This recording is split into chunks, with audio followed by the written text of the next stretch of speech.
Hello, everybody joining us in the Twitch chat, and welcome to Talkin About, or as the chat is saying already, Talkin About because of my Jersey accent. This is just a little talk show, and I needed to come up with a name pretty much 24 hours in advance because I'm too much of an idiot to actually think of it far in advance. But we're basically, well, going to be talking about stuff, and today the topic is Final Fantasy XV's recent event, Uncovered.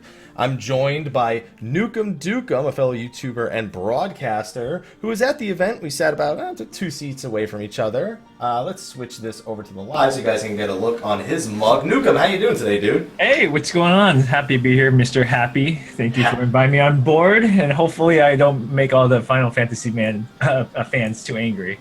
It's alright, I mean, hey, you showed up to Final Fantasy 15 Uncovered, right? I mean, how mad could they possibly be? It was mainly to see you.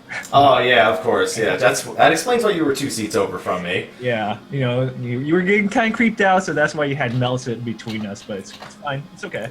That works. Alright, so you're streaming this over on your channel as well, correct? That's correct. I'm streaming it both on YouTube and on Twitch as well. They're saying I'm getting an echo right now. It's saying RIP headphone users.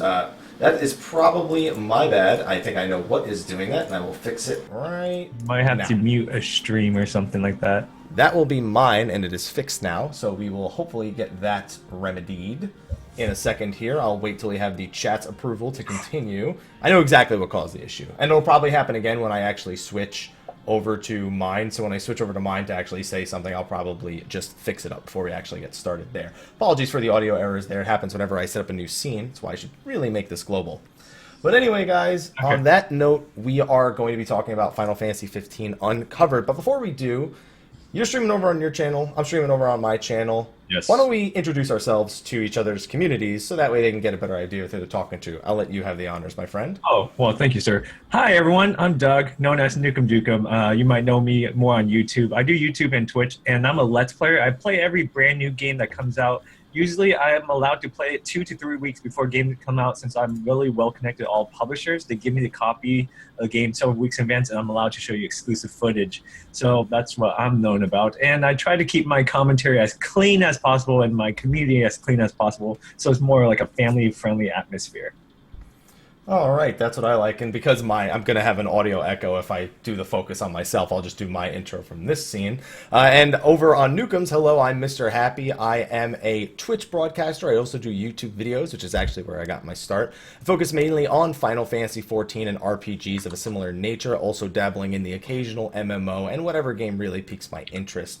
I stream every day from 9 to 2 p.m. Pacific, or 9 a.m. to 2 p.m. Pacific, and then on weekends 10 a.m. to 3 p.m. Pacific. I was right? Was that a.m. p.m.? Did I do that right? I wasn't even paying attention. I can't do that. I wasn't paying attention. I wasn't paying attention either. We're off to a great start here. Yes, you're important. Don't worry. I have my coffee here too. I got one final sip, so I can totally understand what you're talking about. So, and on top of that, I mostly cover Final Fantasy stuff. So, Nukem and I, we met through a mutual friend a couple months back. Our friend Andy, shout out to him. Yes. And then since then, we've stayed a little bit connected, but we got reconnected at Final Fantasy 15 Uncovered event. Asked him if he wanted to join me on a show about a week and a half later, and here we are now. Yeah, So excited. We actually worked this out and actually build upon our friendship. I noticed that we're two very different gamers. I sometimes drop by your stream. You're more of the RPG element. I'm more of the FPS and, I don't know, the other type of side of the gaming. Yeah, well, I mean, I dabble in the occasional FPS. Played Battleborn earlier when the servers would permit it. Right. That was good. That was a bit interesting. But before we can talk about that, we need to talk about Final Fantasy 15 Uncovered. Now, we spoke a little bit about our YouTube histories, but what about our histories in Final Fantasy? I said I mostly cover Final Fantasy, but what about you? What's your history with the series? Oh my gosh, Final Fantasy. Okay, I'm going to be honest, I'm not really well versed in Final Fantasy universe. I played about 4 different games, Final Fantasies. I didn't like any of it. So you're Greg Miller. So you're the Greg For some Miller reason, of when I this. play Final Fantasy games on my channel, they always do well, like over 500,000 views. It's still people are watching it these days, and I'm like a total noob, and I don't understand why would hardcore Final Fantasy people watch any of my content when I'm just like not so happy with the game.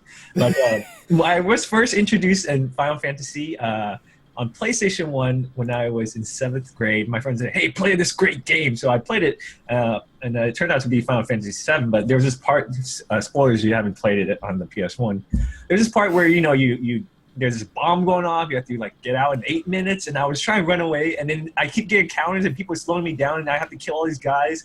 And I didn't realize you could run from every encounter, so I see the bomb timer running down. I'm so close to getting out, and the bomb exploded. Rage quit, and I was like, "This is my introduction to Final Fantasy." So I was like, "Okay, I hate this series now." But then my next one was Final Fantasy 14, and then X2 and Final Fantasy 6. Didn't like any of those either. Yeah, I'm surprised you didn't like 6. 6 is a classic. Yeah, it's a classic, but I didn't know the universe. I didn't know what Chocobo was. There was an enemy. I was like, what are these little bunny rabbits? Why are they attacking me or something like that? Where they're following me and they keep dying. And so I played the PC version for an hour, and I was just like, okay, I can't play this anymore. That's fair, and I actually had some inkling that was your history, because when we spoke at Final Fantasy 15 Uncovered again, you were talking about your experience with 14 in particular, which I thought was hilarious, especially because I see that video on a little sidebar on YouTube when I'm like watching my own videos half the time. Yeah. So I'm like, that's the one where he said I got so frustrated and had to quit. That video did pretty well. Well, Lightning Returns wasn't bad, but I don't consider that really Final Fantasy. You know what? There's a lot of Final Fantasy fans who will like you for that comment. Oh, really? So, That, like Lightning Returns? I mean, no, not that you liked it, but that you didn't think you didn't treat it like Final Fantasy. it didn't feel like Final Fantasy. That's why I liked it. There you go. Which is probably why we can get together and talk about 15 a little bit more. And I wanted you on because you are a polarizing element. You're not someone who's a hardcore fan of the Final Fantasy series. And if we had two people who were hardcore fans, I mean, it would be like, yeah, I agree. Yeah, perfect. If you guys Great. watched that Uncovered event, I'm like the Greg Miller, and you're more like the Tim Geddes. I don't mind being Tim Geddes. No, I don't mind that. He was yeah. I mean, here's the thing. Greg didn't hate the games that he played, though. Greg was just like, I'm not too... I mean, I know it. I know its importance. But it's like, it's never a game that grabbed me. No, you were like, I hated that. Yeah. Well, I play like over 100 to 300 games a year. So it's just like, once I get past a certain range, like if it doesn't appeal to me in the first 30 minutes, then I'm done. There you go. Well, still, you seemed quite excited at the Final Fantasy 15 Uncovered event. Every time I looked over your face, you're just like, what? Yeah. I was really impressed. That was a very impressed conference. Am I going too far if I talk about Nah, you could talk. I mean, it doesn't matter. You could say that. We'll go in the order of some of the events here. They revealed like 15 different things, but we don't... Okay, I'll tell you my general impression. So right. You're the big Final Fantasy fan. So you were next to Mel, then there was Mel, and then there was me. And Mel and I are not too hardcore with Final Fantasy, so we're talking about stuff like, oh, I like that music. Oh, I like Florence the Machine. I like Aaron Paul. We're like talking about actors and actresses in the movie. I was like, I like this, but not specifically talking about the game. But it was very interesting. Like I never seen a game company that went all out for a game before, and I was really impressed. Like they have an anime series, they have a mobile game, they have a demo, and then they have a movie. I mean, what game company does all that for one video game? So I was like, okay, this is huge. And after seeing all the beautiful, amazing graphics, the storyline, the whole arc, I was like, okay, I'm actually really open to Final Fantasy 15 and really give it a serious shot. And that's good, because I think that's kind of what they're going for with this. Because I mean, like you said, you're not a huge thing, but you know the history because they talked about it on stage. This was Final Fantasy Versus 13, and it was announced in 2006. And it is now 2016, and it is releasing as Final Fantasy 15. That is a big reason why it was such a big deal, and probably why they went so all out. They want to make this a big deal for obvious reasons. Yeah, it seems like this was going to be the actual last Final Fantasy.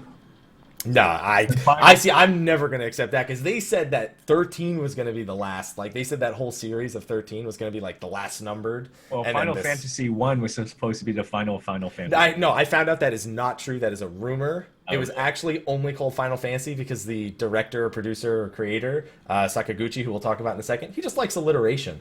He's like, I have fantasy, and I need something that is alliterate to it, performs alliteration. So Final Fantasy, perfect, alliteration, I love it. And they love alliteration. Sounds better, though. The rumor sounds a lot better. It makes it sound stick with the rumor. More epic. We're going down under, this is our last fantasy game. Yeah, and now it's 15 of them. and plus God knows how many offshoots. So speaking of which, it actually went in talking about Final Fantasy 1, because the first thing that happened was Hironobu Sakaguchi, who is, as he introduced himself on stage, the father of Final Fantasy, was the one who started the show. And I literally could not have... I never expected him to show up because he hasn't been with Square Enix in quite some time. He has his own studio now. So they actually had him come by, and I don't know. I was immediately excited because that's a big deal for me as a longtime Final Fantasy fan. Yeah, that was really cool. Like, I didn't know they were showing like a bunch of people in the Final Fantasy history of the franchise. I didn't know who they were, but like the fans were going crazy, clapping, and we were two seats away from the person that they were announced. It's like, oh, we need to sit one row closer so we can be closer to him and just see what see all those. Just bask in his greatness. Bask in his greatness and the composer and all that. I was like, oh my gosh, there's all these names I don't know, but people are excited, so I'm excited for them. Yeah, that's kind of the thing, because it was 6,000 people, and when Sakaguchi came on and when they were introducing some of the other people, it was like, even if you weren't like the biggest fan, you couldn't help but be excited just because it was the energy in the room. Like, you could tell how relieved everyone was and how excited everyone was every time something happened, pretty much. Yeah, every single announcement was good. It was really cool. They had David Finoy's voice over there. It's like the godlike sound, introducing everyone. Yeah, if I had to pick a second to Morgan Freeman, it would be him. Yeah, he definitely has that warm voice, and he has that known voice that everyone loves from The Walking Dead. Oh yeah. So then, after he comes on, he has a few nice things to say. He actually talks about how as he's observed Final Fantasy, he kind of feels like maybe it's fallen off its tracks, and he wants to see how Final Fantasy 15 is going to rediscover its roots. And considering it's not a turn-based game, that was something that was kind of shocking to see him say, or to hear him say. I had to see. I say "see" because it was all translated on the screen, because I don't speak Japanese, so I'm just reading the words. That's I on the thought you screen. were known by now by playing all their games. Please, what do you think? I pick it up? You know what? Half the things I remember, they're pronouns, so they're not in Japanese. There's a sentence, materia, and I'm like, oh, okay, I know. You're watching the anime and then Yeah, I'm not translating the anime and putting it in my head. It's not a translation service or something like that. Exactly. So they show the new gameplay trailer. It's the first thing that they do. It showcased some important things. It showed aerial gameplay, which is something that has been kind of an unknown how it would work. They showed off chocobos, which of course Final Fantasy fans immediately went yay, and then they showed the car 2 seconds later, and everyone was like, oh. They just tease you with a chocobo. Yeah, they don't want to show you too much chocobo because they don't, it's Final Fantasy, it's there. And then they had, story, music, art, all that other stuff came out in the initial gameplay trailer, and of course Titan rearing his fist, which we never see the animation for all the way, as Tim will let us know a little bit later on in the show. I mean, what was your favorite part of that initial trailer that we got at the Uncovered event? To be honest, it's Florence and the Machine's Stand By Me. I just thought it was funny. Like, I uploaded that trailer, and a lot of people liked that choice of music or thought it was strange. Like how it's like a sad song, but it's also a bonding song between those four friends. And showing off the car and pushing it. So that's what really interested me. And then the second was definitely the graphics. I'm a guy, if you give me good, decent gameplay with awesome graphics, I'm happy, and a decent storyline. So that really impressed me. And especially that move where you can just jump far away, attach yourself into this pool, and then just jump straight back into combat. So that's what initialized me from the trailer. Like, okay, I'm here. You got me. You piqued my curiosity. Well, as soon as we were done with the trailer, we've been referencing them so far quite a bit in the show. We got our hosts who kind of started with one of their things, Kind of Funny. You guys probably know them here in the chat over on and also over on Nukem's chat. Greg Miller and Tim Geddes. Is it Geddes or is it Geddes? I always because they say it so fast that I don't know the Geddes. Geddes, there we go. Because I pronounce it almost like it's Geddes. Yeah. It's like Geddes. I got to pronounce the Y a little bit more. You know Tim, don't you? I actually know Tim and Greg. In fact, I was hanging out with them yesterday playing Uncharted 4 with Sony PlayStation. I was like, okay, we'll see you guys tomorrow for Final Fantasy. I met them last year at Far Cry Primal at Ubisoft, and then we took pictures, hanged out a little bit, and then we saw again on PlayStation, and then we saw again in Final Fantasy. So we are acquaintances that know each other. And I was gonna, on the way out, you saw me hug Tim, but Greg was inside the car, so I wasn't gonna go over and just jump in the car with Greg and just try to man hug him. Should have done it. I think he would enjoy that, but I was busy. Didn't want to get you jealous and neglect you, so I was just like, all right, just do a quick bro hug. As soon as you went to Tim, I was like, he's not my friend anymore. Well, at least you didn't see the pinch, but yeah. You told me about it though. That's fine. I did. So how did you feel about Greg and Tim as hosts? Like, not even just as friends. Like, how did you feel? Hosts in general? Well, the thing is, the first time Square Enix got kind of funny hosting their stuff was back for Just Cause 3 at PSX, and they've been working with Tim and Greg ever since. I think they're okay. They do have that little fun dynamic, and a lot of gamers associate kind of funny, like they're a known brand. They started their own company and they're doing very well for themselves. And people either hate kind of funny or love them.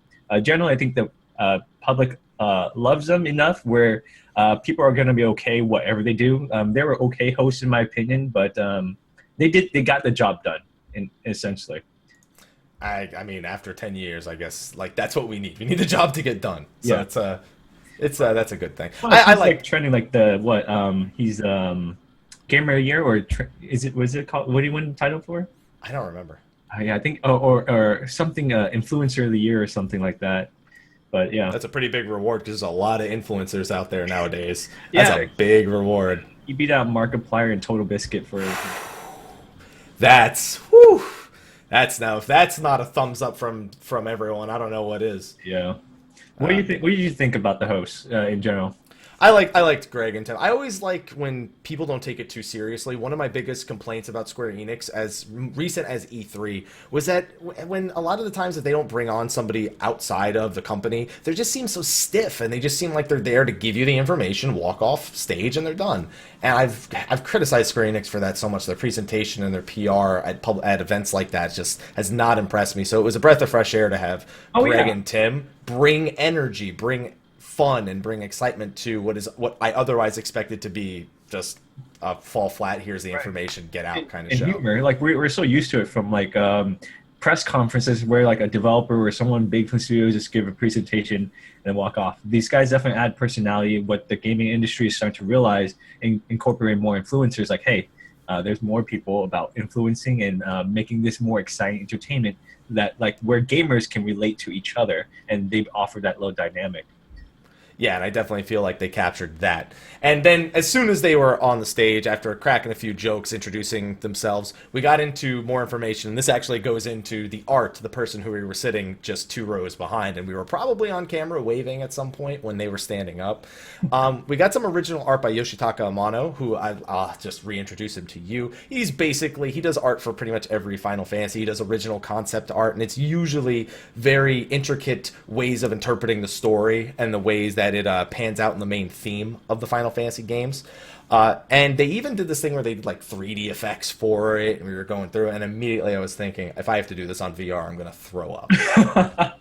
Throw up from goodness, or throw up just from the way it's... From the way it's done. It was a beautiful piece of art, and I'm glad that I got to see it on a screen like that, but I could totally see them, like including on the Oculus, a real quick thing that goes through it.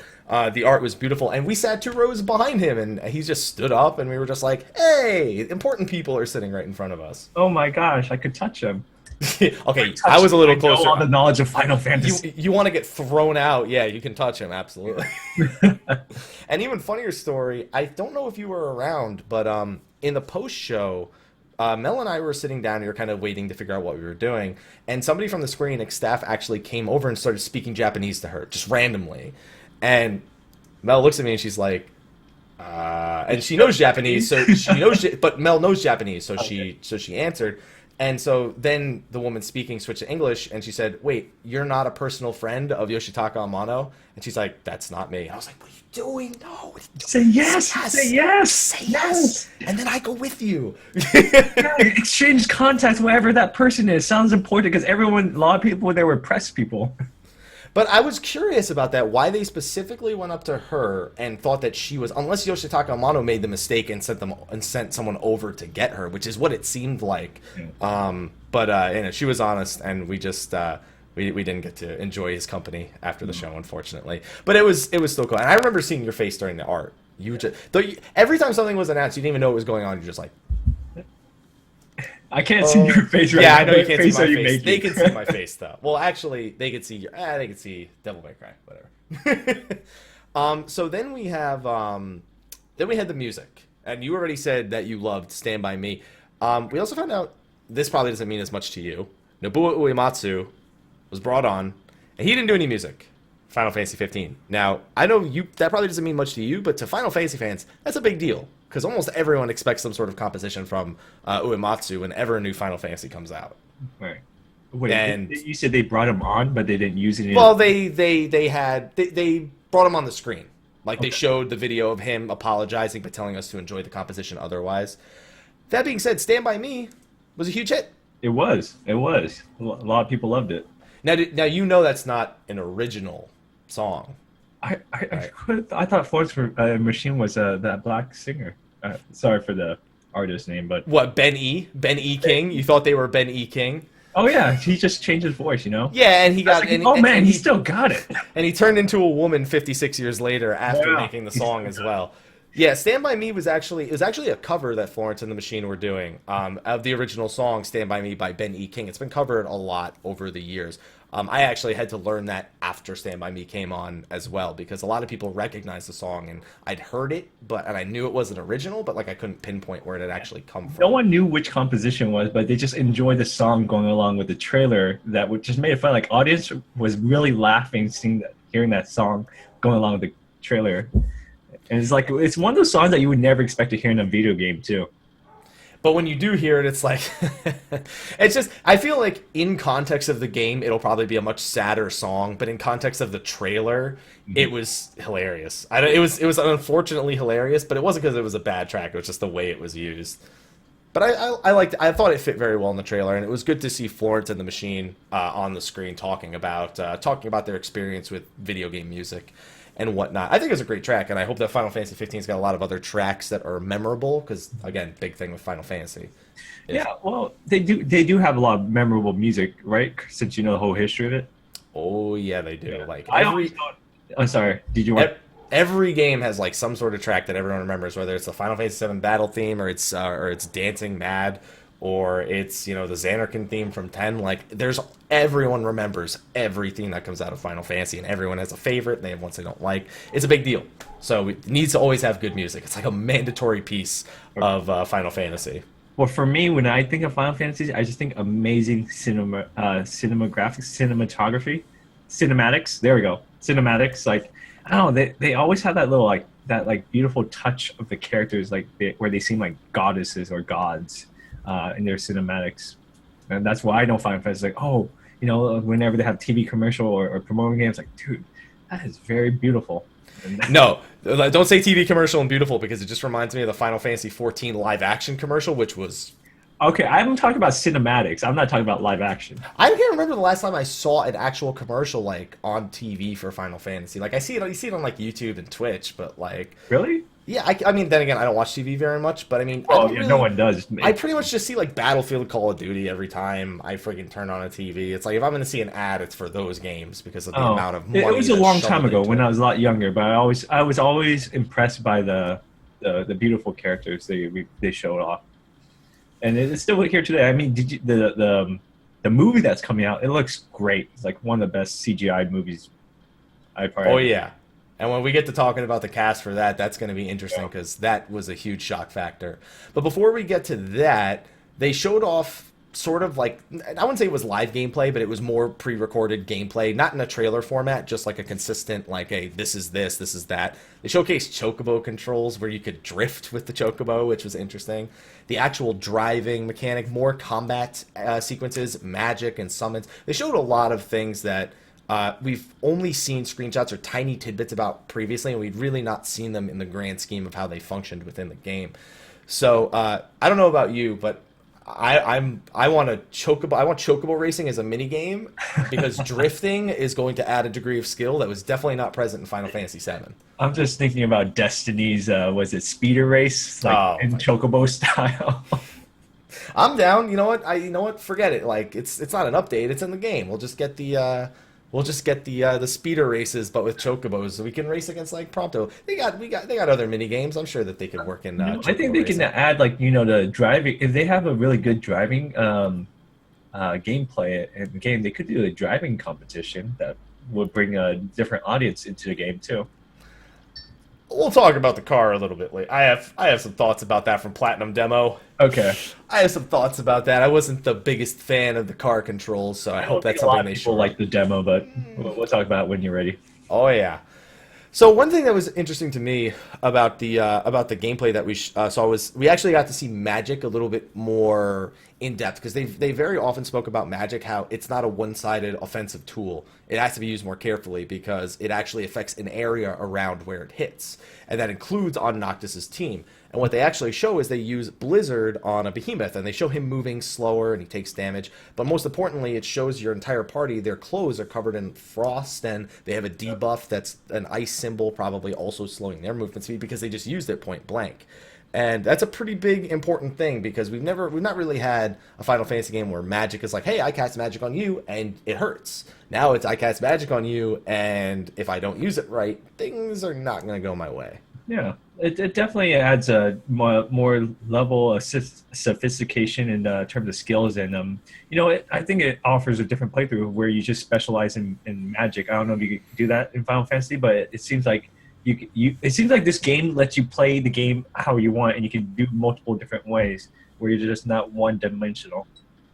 It feels more to me like they want you to use everything, because like in old school Final Fantasies, usually you would designate one or two characters to be strictly magic, and then in this, it seems like they want you to use a mix of everything, because they give you the swords, and they give you shields, and they give you lances, and then they give you these magics, and these magics have very limited uses, which we'll talk about again when we get to Platinum Demo.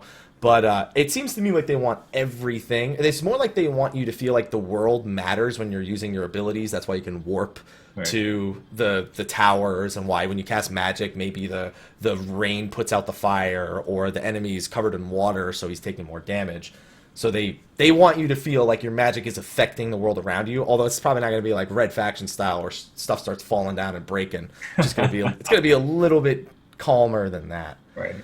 And then for the second time, we get to see Titan summoning animation again, and again they do the same thing where he punches the ground and it just ends. Oh, when I saw that, I yelled, "Attack on Titan!" Everyone did. Everyone's like, Shingeki no Kyojin! It's like, oh my gosh, attack the neck!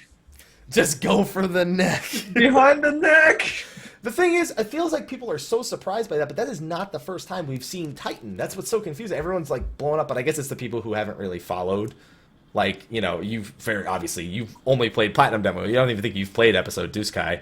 No. So, like, Titan was, like, secret in Duskai, and by secret, I mean you could hop over the borders of the game and find him as an asset under the world, which you're not supposed to do, but they patched it eventually. But it's like people have seen Titan before. I was so surprised at everyone's reaction to, like, Shingeki no Kyojin just over and over again. I thought it was funny. I was scared for the gas station it looked like he was about to step on, because he did a summon and he was just running down the road, and I was just like, this is not going to end well. Like, what if there's supposed to be cars on the road? It's like we can't refill our empty gas tank anymore. But, and we're gonna need to, based on some of the stuff that came out after Final Fantasy 15 Uncovered. Is there any gameplay elements you saw in these kind of trailers that just it looked off, or it was just like everything's great? I don't know. I looked at it. I was just like, it's not my style of preference of gameplay. Just looking at it, it's like, yeah, it's probably gonna be. I'm not gonna enjoy the gameplay in this game. Not because they did anything wrong. It just doesn't seem like it fits me as a person. But I might be wrong, Sometimes there's a lot of games I think are crap. When I actually play, it's fun, and I take back everything I said. So I'm not sure. But someone who eats their words a lot is what you're saying. Yeah, thank God it's not take-turn combats in the traditional Final Fantasy. That's the one thing I really hate. It's like, okay, so I'm going to target you and pick this spell and attack you and wait for that cooldown, and you can attack me, we'll take turns, and hopefully I win at the end. That's going to piss Final Fantasy fans off. I know, that's going to piss Final Fantasy because they're hardcore, and that's what the game's known by, the strategy, the element behind that, but I never liked that ever since I played Final Fantasy game when I was young. Like, it just wasn't ingrained in me. That's the type of gameplay I liked. And this one I'm more open to because it's more gameplay I prefer. But It's kind of hard because like the new trend in gaming is that's a type of combat most gamers play with now. So it's kind of hard to go back with the old school strategy, taking turns and planning out your attacks. What do you think? I'm a fan of anything. I just like cohesive and thought out combat. Like if something makes me think about my next decision, I'm happy. There are so many games where it's just spam, spam, spam. And there's no thought process that goes into it like 90% of the time. Oh yeah, That's why I never got big into mobile market, minus a few Square Enix titles that have come out because there's a little bit of thought involved in how you're going to approach it. That's why I like turn-based because I like to have to think about my next move. I like to have to think maybe 2, 3 turns ahead. I'm no chess player. I can't think 50 turns ahead, but I can think 2 or 3 ahead and have a good time.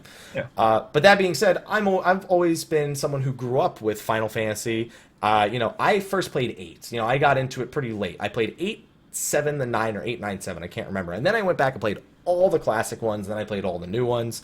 And my whole time thinking, I remember the first time I played Final Fantasy 7, and I'm fighting this big enemy, and I'm thinking, man, imagine if this was like the cutscenes, or like imagine I see Advent Children. It's like imagine if we could play a game like this.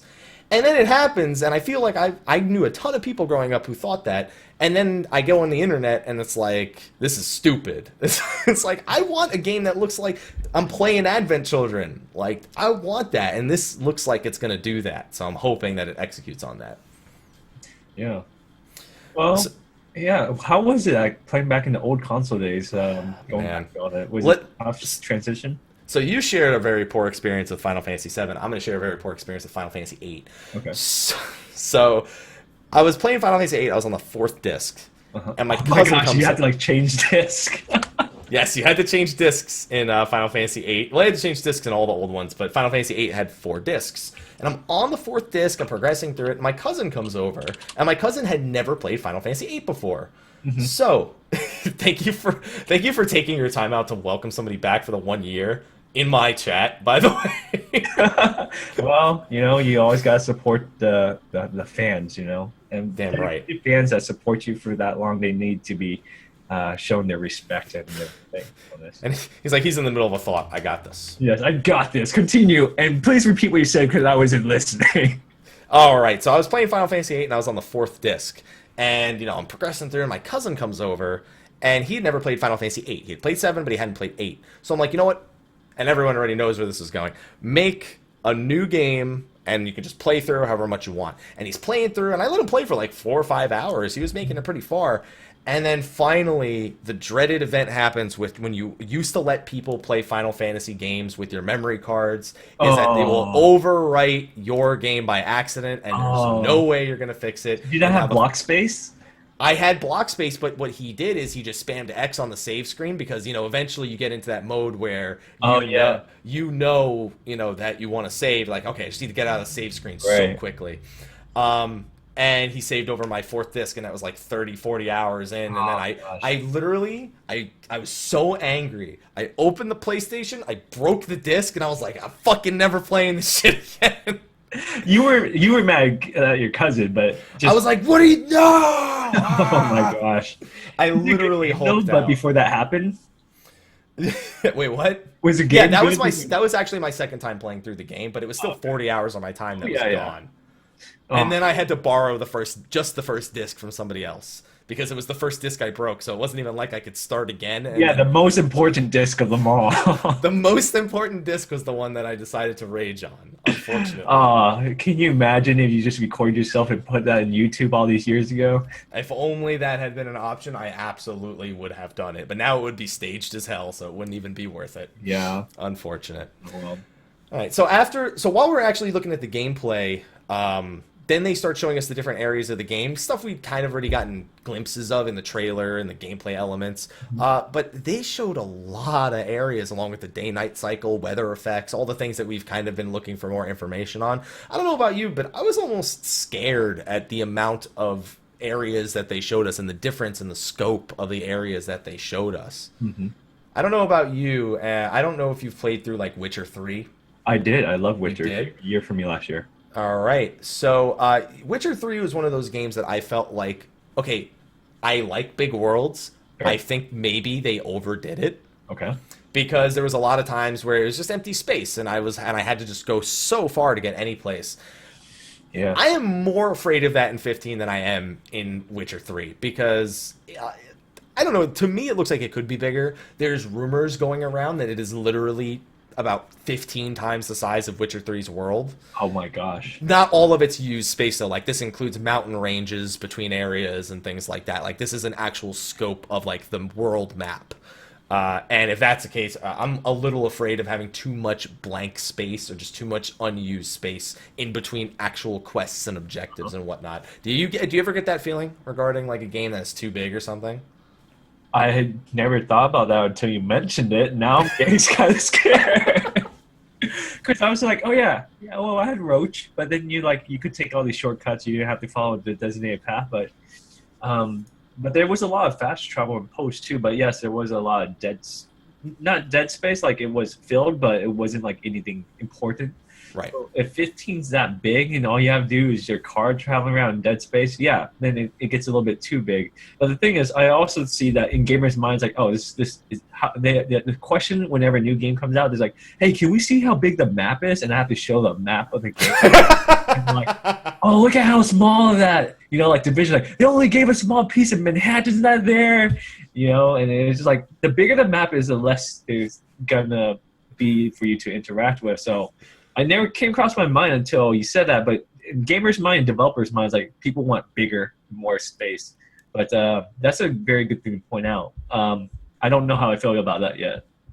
Yeah, I think that what they'll probably do is they'll probably give us plenty to do. Episode Diskai, even that kind of felt like there wasn't enough to do within the Diskai region unless you were fighting every pack of enemies, and especially because you didn't have the car, you didn't have a chocobo to ride on, so it took a while to get around.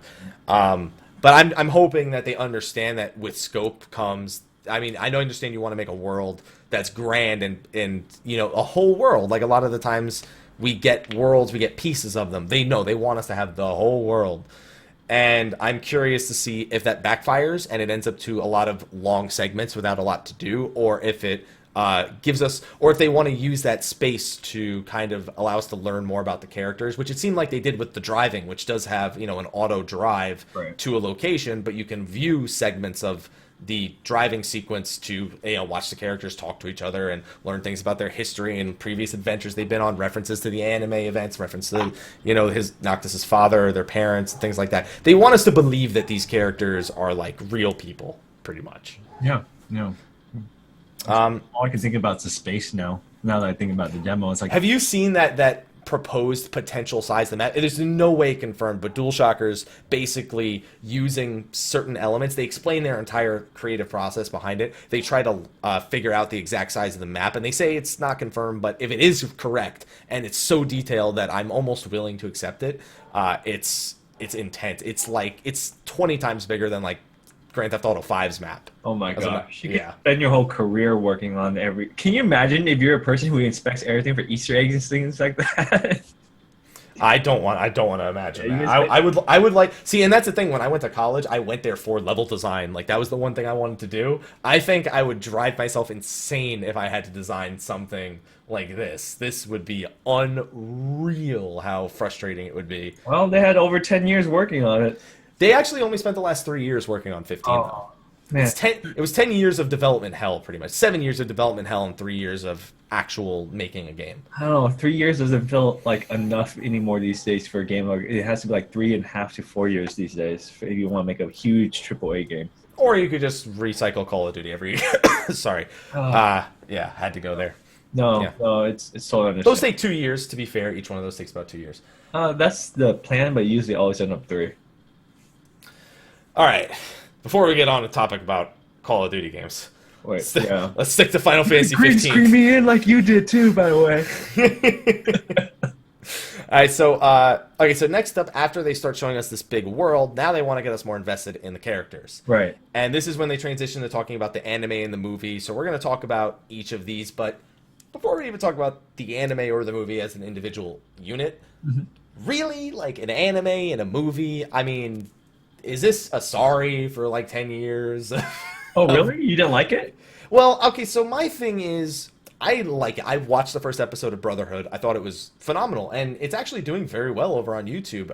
Even people who aren't fans of Final Fantasy 15 are invested in it because they got a solid group to do the animation. They have good voice actors. They have something. They have an interesting start, a very action-packed first 11 minutes of this Brotherhood series, but I'm always conflicted when they want to take elements of the story that could be explained in game and instead do them on in an external means. I'm gonna watch it. I'm gonna be excited for it, and I'm not gonna criticize it if it's good. It's good, but I'm always concerned. Like, it's always a thought similar to the thought about the size of the world. I'm always looking at things from both ends. Will I like it? Yes.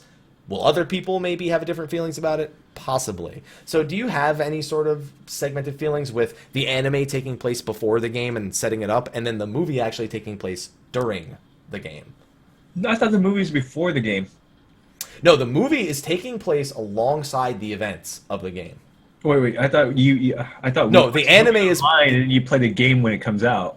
So basically, we're going to be talking about this a little bit later, but I can actually speed forward. In a recent interview, Tabata actually spoke about what the start of the game is going to be about. It shows you. He says you literally start with a boss battle, and then it goes into a bunch of story sequences, and then it starts you with you pushing the car to a gas station. Okay. So that scene where Stand By Me and they're going by the car, that is actually the first playable sequence as Noctis. Okay. Is when you're pushing the car, and they want you to do that so you can see the scope of the world again. But one of the big things is that during the first chapter of the game, it's actually supposed to be like they're just on a road trip, and then they find out all the stuff that happens in Kingsglaive is happening concurrently with the events of the beginning of the game. So it's pretty much happening alongside like the first couple of chapters of Final Fantasy 15. Really? Right. So you're saying you have to play the game and watch the movie separately at the same time? I'm saying that no matter what, you do not have the full scope of the story that is happening within the game unless you watch Kingsglaive. Huh. Because I thought Kingsglaive was a prologue of what's going to happen in Final Fantasy 15. Like, That's Brotherhood. And then you go as Noctis, continue the journey of after the movie. Right. Yeah, I mean, I'm just reiterating the way they described it to us, that it is concurrent with the actual game, where Brotherhood is actually a previous event, but we don't know how previous, because Brotherhood almost looks like it takes place during or literally just before the game, because they're on this road trip and they're doing their own things, and it already looks like the Empire is messing with them a little bit. So it's hard to tell exactly where Brotherhood stands in terms of time frame before the game. But yeah, Brotherhood is taking place before, and then Kingsglaive is taking place during the game. But it's all free. I mean, at least all the stuff is all free. And I applaud them for that, where they did, that expensive demo, which was free $99. Free $99, everyone's favorite price. Although if it's free $99, I mean, we're not going to get into it. Actually, that changed my whole perspective. I thought the movie came before the game, and you watch the movie before you play the game. But you will be out before the game, so you can get an idea. But basically, it's an hour and a half of strictly cutscenes. Right. That's just going to be completely separate from the game, but happening basically alongside it, because it's showing the events of the kings, of the invasion of his homeland, and that is the premise that the game actually eventually works out on. I'm pretty sure the developers, they're going to be like, okay, people don't want the movie, we're going to tie it some way in the game, so they're not like completely clueless, like, kind of rehash it. But when they first announced the anime and the movie, I was really excited. I was like, okay, I have no idea anything about this game, but there's an anime that can want you to understand these characters. So before I even play this game, I'm already going to know, here's this character, here's that character, here's that character, and you can see the dynamic. Like, for example, in that, if you watch the anime, which you have, or you haven't. Oh, no, I've seen episode 1. I've seen it, yeah. Episode 1's only available right now. But you see the way they interact with each other in the cafeteria. You get to see that little personality side. I was like, oh, this is so great. I love anime. I get to watch this beforehand. And I thought the movie's like, okay, so I can watch the prequel, the movie of how this all unfolded in this beautiful, glory CGI movie. And then I can play the game knowing the whole history before I get into it. So then I don't seem completely clueless of what the heck's going on in the universe. Which is good. I ate it up because I thought it was fantastic, but I didn't know that it was alongside each other for the movie. Right. So you enjoyed the first episode of Brotherhood, right? Yeah, it was. I wish they made it a little bit more clear because you get in the beginning they're just fighting, which was supposed to be something afterwards. Like I thought the anime was supposed to be like kind of introduce how these characters met, the whole backstory. But no, it kind of like jumped. They are friends and they are doing stuff together, and there's already some more going on. So it was just like, okay, I thought I was supposed to know more, but now I became a little bit more confused what's going on and have to kind of guess.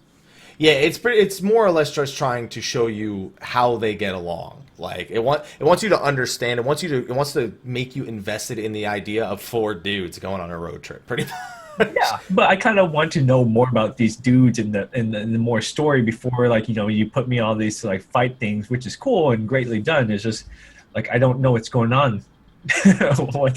Fair enough. It does start pretty much in a pretty bloody sequence when it comes to what's going on. Although you can kind of figure from the first event that it is Noctis losing a family member. I won't say which one, even though you'll figure it out 30 seconds in. Which kind of sets the precedent for Noctis as a person, but it then immediately goes to the present where they encounter the same enemy again, pretty much. Yeah. And then they do the classic cliffhanger. Always when I want to see more, they know exactly when to cut the damn footage. They just took a chapter out of The Walking Dead, man. Yeah, except it didn't take them 7 episodes to get to it. It only took 1. Yeah. On that note, it's actually doing pretty good. On YouTube, it's got 1.5 million hits. I don't know how many it's got on Well, that's just the Crunchyroll. English version. You have the Japanese version, too, and all these other different versions. I'm pretty sure it's over 3 million views total on that one episode. Yeah, I think it might even be more than that because people who aren't even invested in 15 are getting invested in the anime just because it's a short episode. It's easy to follow. It's a short anime. You like anime, it's cool, And if you're kind of interested in this game, check out the anime to see you like the characters before you get the game. Yeah, pretty much. Now, we know of 5 episodes that'll be out before the game actually releases, but there's actually a 6th episode that's going to come with the Ultimate Edition of Final Fantasy 15, which, again, we'll talk about later. You pre-ordered, right? Oh, you're damn right I did. Yeah, I know you did, because I was standing next to you when you were trying. I know. I don't know why you asked. Well, the thing is, I didn't pre-order, so I'm going to be missing out. So just a little tip to you, upload that as soon as you can. When you Not upload. You Square Enix would look at me like, are you kidding me? We're going to upload that, you fool. So you're going to watch the whole series? Oh, yeah. I'm going to watch the whole series, and I didn't pre-order the deluxe edition. I just know I'm going to get one, so I'll look forward to it once I get that in my hands. All right. Well, after the anime, then, like we were talking about a little bit earlier, there's also a movie, Kingsglaive, Final Fantasy 15. And again, this takes place parallel to a portion of the game's story, and it focuses on the king, Noctis' father, King Regis, Luna, and Nyx, which is a character we've pretty much seen for the first time here in Kingsglaive. The term Kingsglaive is actually the name of the special unit of knights that are under direct order of the king. Mm-hmm. But again, I'm still mixed on the fact that this is happening alongside. I guess I need to know how far into 15's events this actually branches into, because obviously I'm going to watch it, but I will feel bad for the people who don't know it exists, because there's always those people out there that just don't know it exists, and they feel like just going to buy the game and you're just like, oh, there was an anime, there was a movie, oh my gosh. At least that gives them something more to look forward to when they're done with the game, or while they're playing the game, I suppose. Yeah, when they're first like, oh yeah, did you watch a movie along with it? It's like, what? There was a movie? I mean, who cares? There's an Audi R8. Yeah. Besides, I mean, that's all that really matters, right? Is the car. That was so important. That was one of their 15 announcements. Like, hey, we're making a car based on this that none of you can afford or buy, and that there's only going to be one of. So here you go. 15 Gran Turismo edition. If that, I mean, there's Audi R8s and Gran Turismo, so if they put this Audi R8 in there, that'll be pretty cool. I don't even drive, and I think the car looks cool at the very least. Mm-hmm. I literally can't drive. I don't even have a license. I'm just like, wait, what? Yeah, that's a story for another time. Yeah, they didn't take it from me, but I don't have one. Okay, I thought they took away your license. No, I didn't get a DWI or something like that. It's a story. It's not a long story, but it's a story for another time. Okay. And apparently, Greg will not be getting this car. No, well, he can afford it, but yeah, he won't get it. They said he couldn't. That was the funny part. They were like, Greg, you probably can't afford this. It is a one of a kind. You're going to write you off on that one. Yeah. So the most shocking thing, people were excited to see a movie, but then when they saw the cast, things got a little bit more exciting. Oh, yeah, the cast. So we had Lena Headey. I don't think that's how it's pronounced. The Headey. It might be Heidi. I think. Yeah. It's one of those names I've never. You know how there's sometimes you hear a name you've never heard anything like it before. That's that name. I've never seen that last name. I have no idea how it's pronounced. Someone in the chat's going to correct us. It's worth it. But Lena Headey is how I'm going to pronounce it for the time being. She's voicing Luna. Yes, most people know her as Cersei from Game of Thrones. Right. And then we have Sean fucking Bean as King Regis. And that's in my book, that's his middle name. Yeah, and you know how Sean Bean always ends up. See, it's Lena Headey. Casting right there. Yeah. Like, what the hell? Like, you literally... How did you get Sean Bean on... By the way, spoilers, King's gonna die. We know it already. That's a very short spoiler warning. Well, I mean, at this point, if he's voicing the King's gonna die, right? Like, that's required if it's Sean Bean, right? Yeah, well, yeah. It's funny that they pick, hey, we're going to kill off this really cool king that everyone likes and loves, but who's the best actor? You know, Sean Bean. We'll get Ned Stark as it. He's died before. We'll get him. I think he died once, right?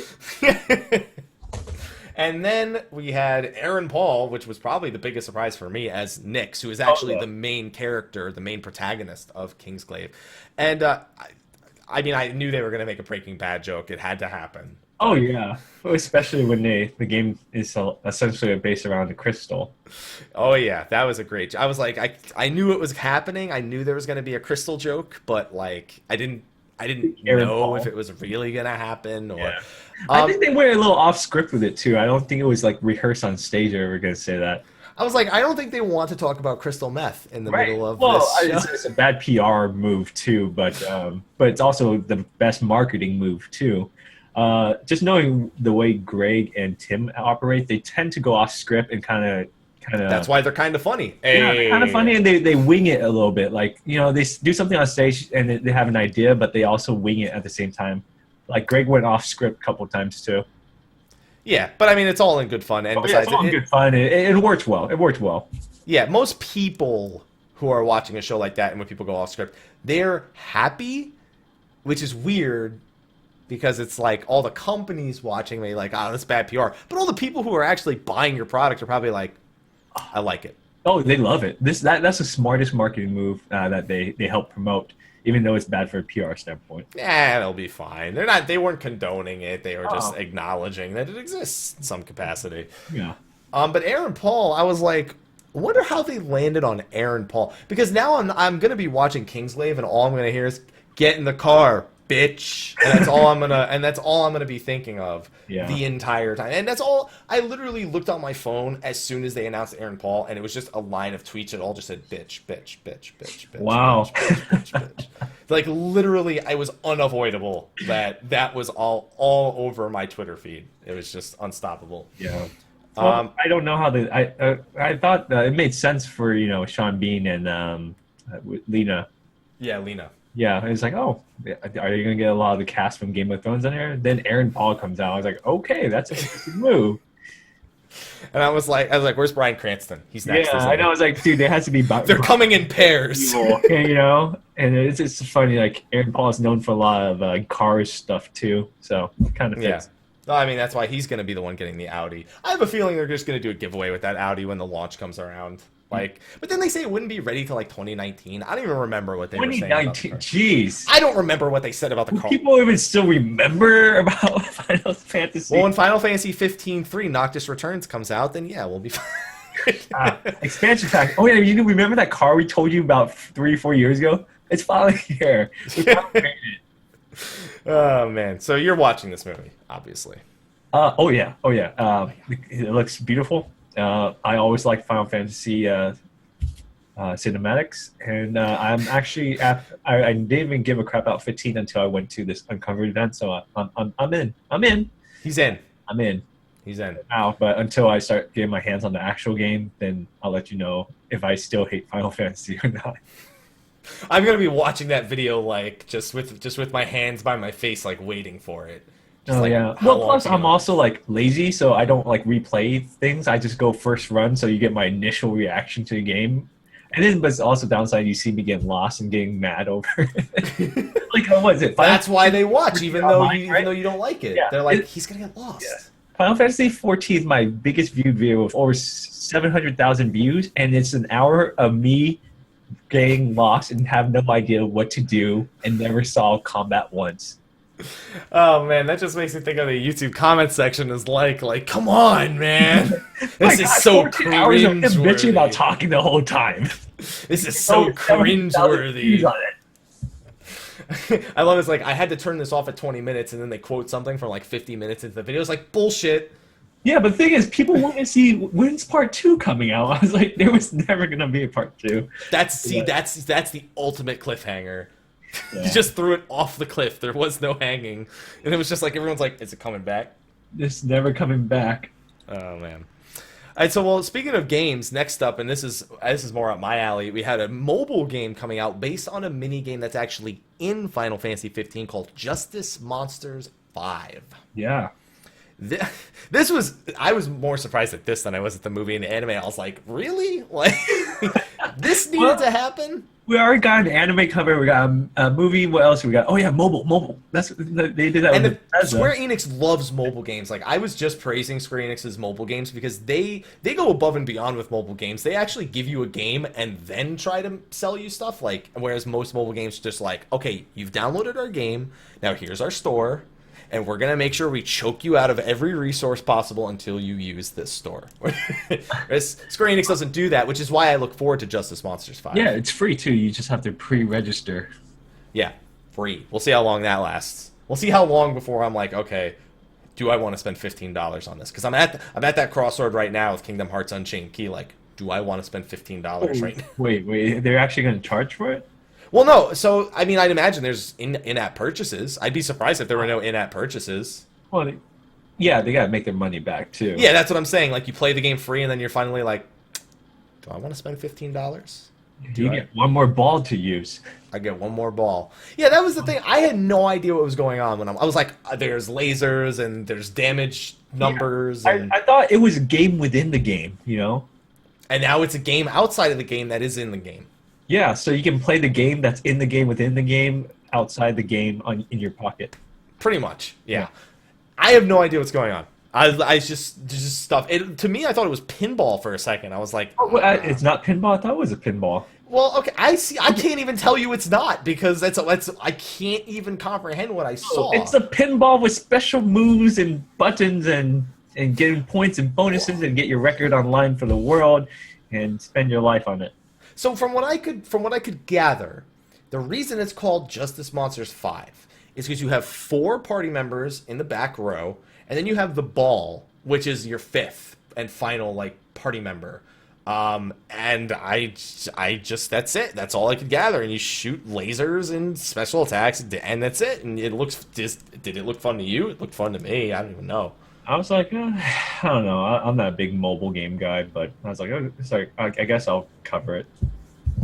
I guess I'll cover it. That's How often do you cover mobile games? I do cover what? How often do you cover mobile games? If I get sponsored to cover it. Sell out. Hey, man. I have the ability to capture it, and you're gonna pay me to capture it. Sure, why not? Hey, as long as you're honest about it, right? Yeah. Hey, I say, hey, this is a sponsored event. Just let you know, I follow the FTC guidelines. Let you know that I'm being paid to show you this. Oh yeah, don't worry. I know. I've had my recent run-ins with sponsored stuff too. Kind of like I'm just getting into that stuff, man. But we could talk about that another time. We'll do a talking about sponsorships maybe. Yeah, but no. The thing is, someone wants to. Everyone has in their town they have a phone on them. They want to play a game while they're waiting for something. So it's a smart move by Square Enix. Hey, let's keep them Final Fantasy by having a mobile game that they can play on, and people actually want to check out some neat stuff. So it'd be good to kind of stream it or make a video on it. Right. I love mobile games as long as they play well and they feel well. There's a lot that don't, so I'm hoping that this follows suit with a lot of the other quality mobile games that Square Enix put out, because that's what's big in Japan. That's what big reason why it's happening. The mobile market is huge in Japan because of the lifestyle there. So that generally means they put out pretty high quality mobile games because they want people to want to play it more so they can make more money as opposed to just wanting the money. So somebody said this is just like another mobile game that's out there, which doesn't surprise me because Square Enix has done that before with Brave Exvius and Brave Frontier. Brave Frontier is one, and then Brave Exvius plays a lot like Brave Frontier. Right. Well, every company, there's always like a pinball mobile game out there, but since it's Final Fantasy, that's what makes it different and more popular. Well, I'm definitely going to play the hell out of it. So, yeah, you do. So you're going to do, well, theoretically, you'll do one on Justice Monsters 5. Just one, because if it's Square Enix and you do more than one, then you're breaking your code. Breaking my code. Exactly. Unless it's like, hey, we saw your mobile monster, we like some more. It's like, sure, talk to this person over here. You may know her. Oh man, we'll talk. We see you and I have so many things to talk about behind the scenes that this is not the place for it. Yeah, which is why we're going to talk about the demo.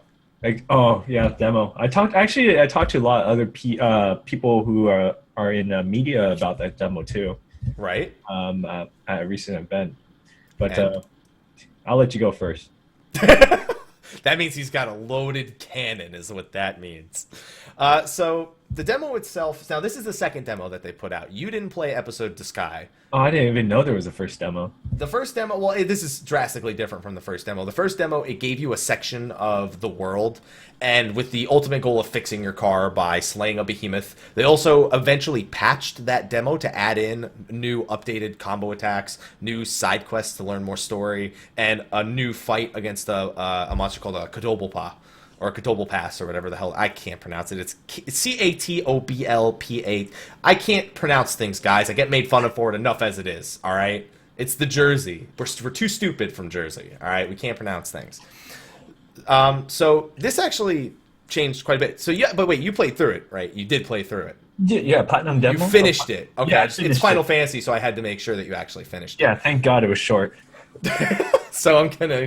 So I enjoyed it, but I had criticisms. Oh, really? What did you think? Because now I don't want to go first anymore. I want to hear what you got to say.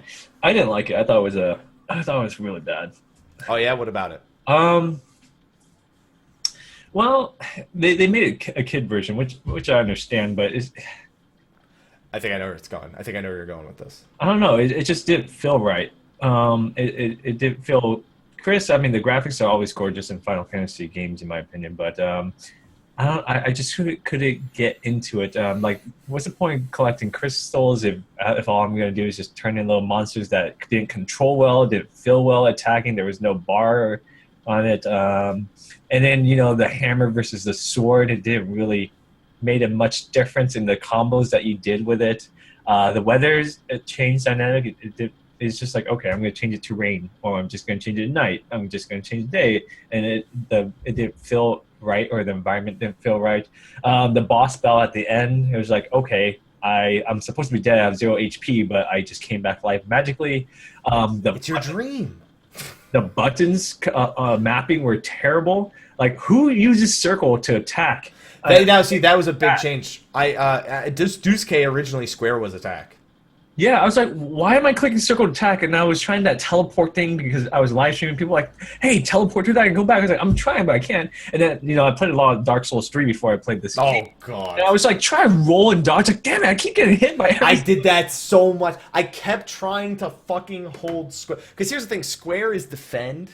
In this one, it was attack in Diskai. So I was like, all right, I'm attack. No, okay. Then I'll hold L1, and then I was holding L1 to block like it was Dark Souls, and then I realized that's not my defense. I feel like I did worse at it because I was confused with too many other games that I'm used to certain things being normal in.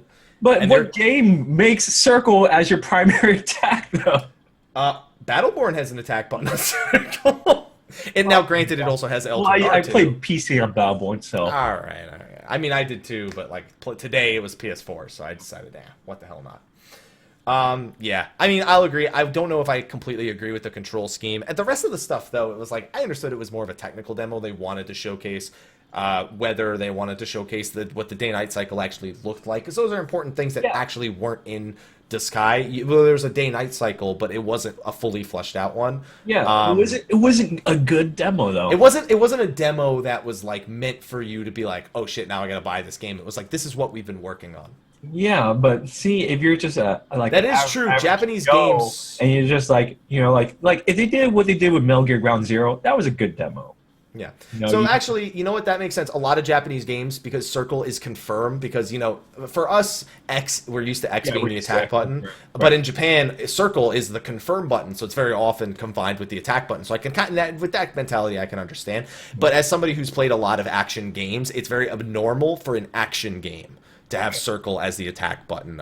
It's definitely for selecting menus, definitely for confirming choices. Circle is pretty standard for a lot of the Final Fantasy. I personally am not used to pressing circle to attack in an action game. Okay, so they went congruent where Japan is commonly circle for attack. See, us North Americans or most of the world, they're not used to circle for attacks if we play other games than just fantasy games. Because a lot of Japanese games are fantasy games. Right.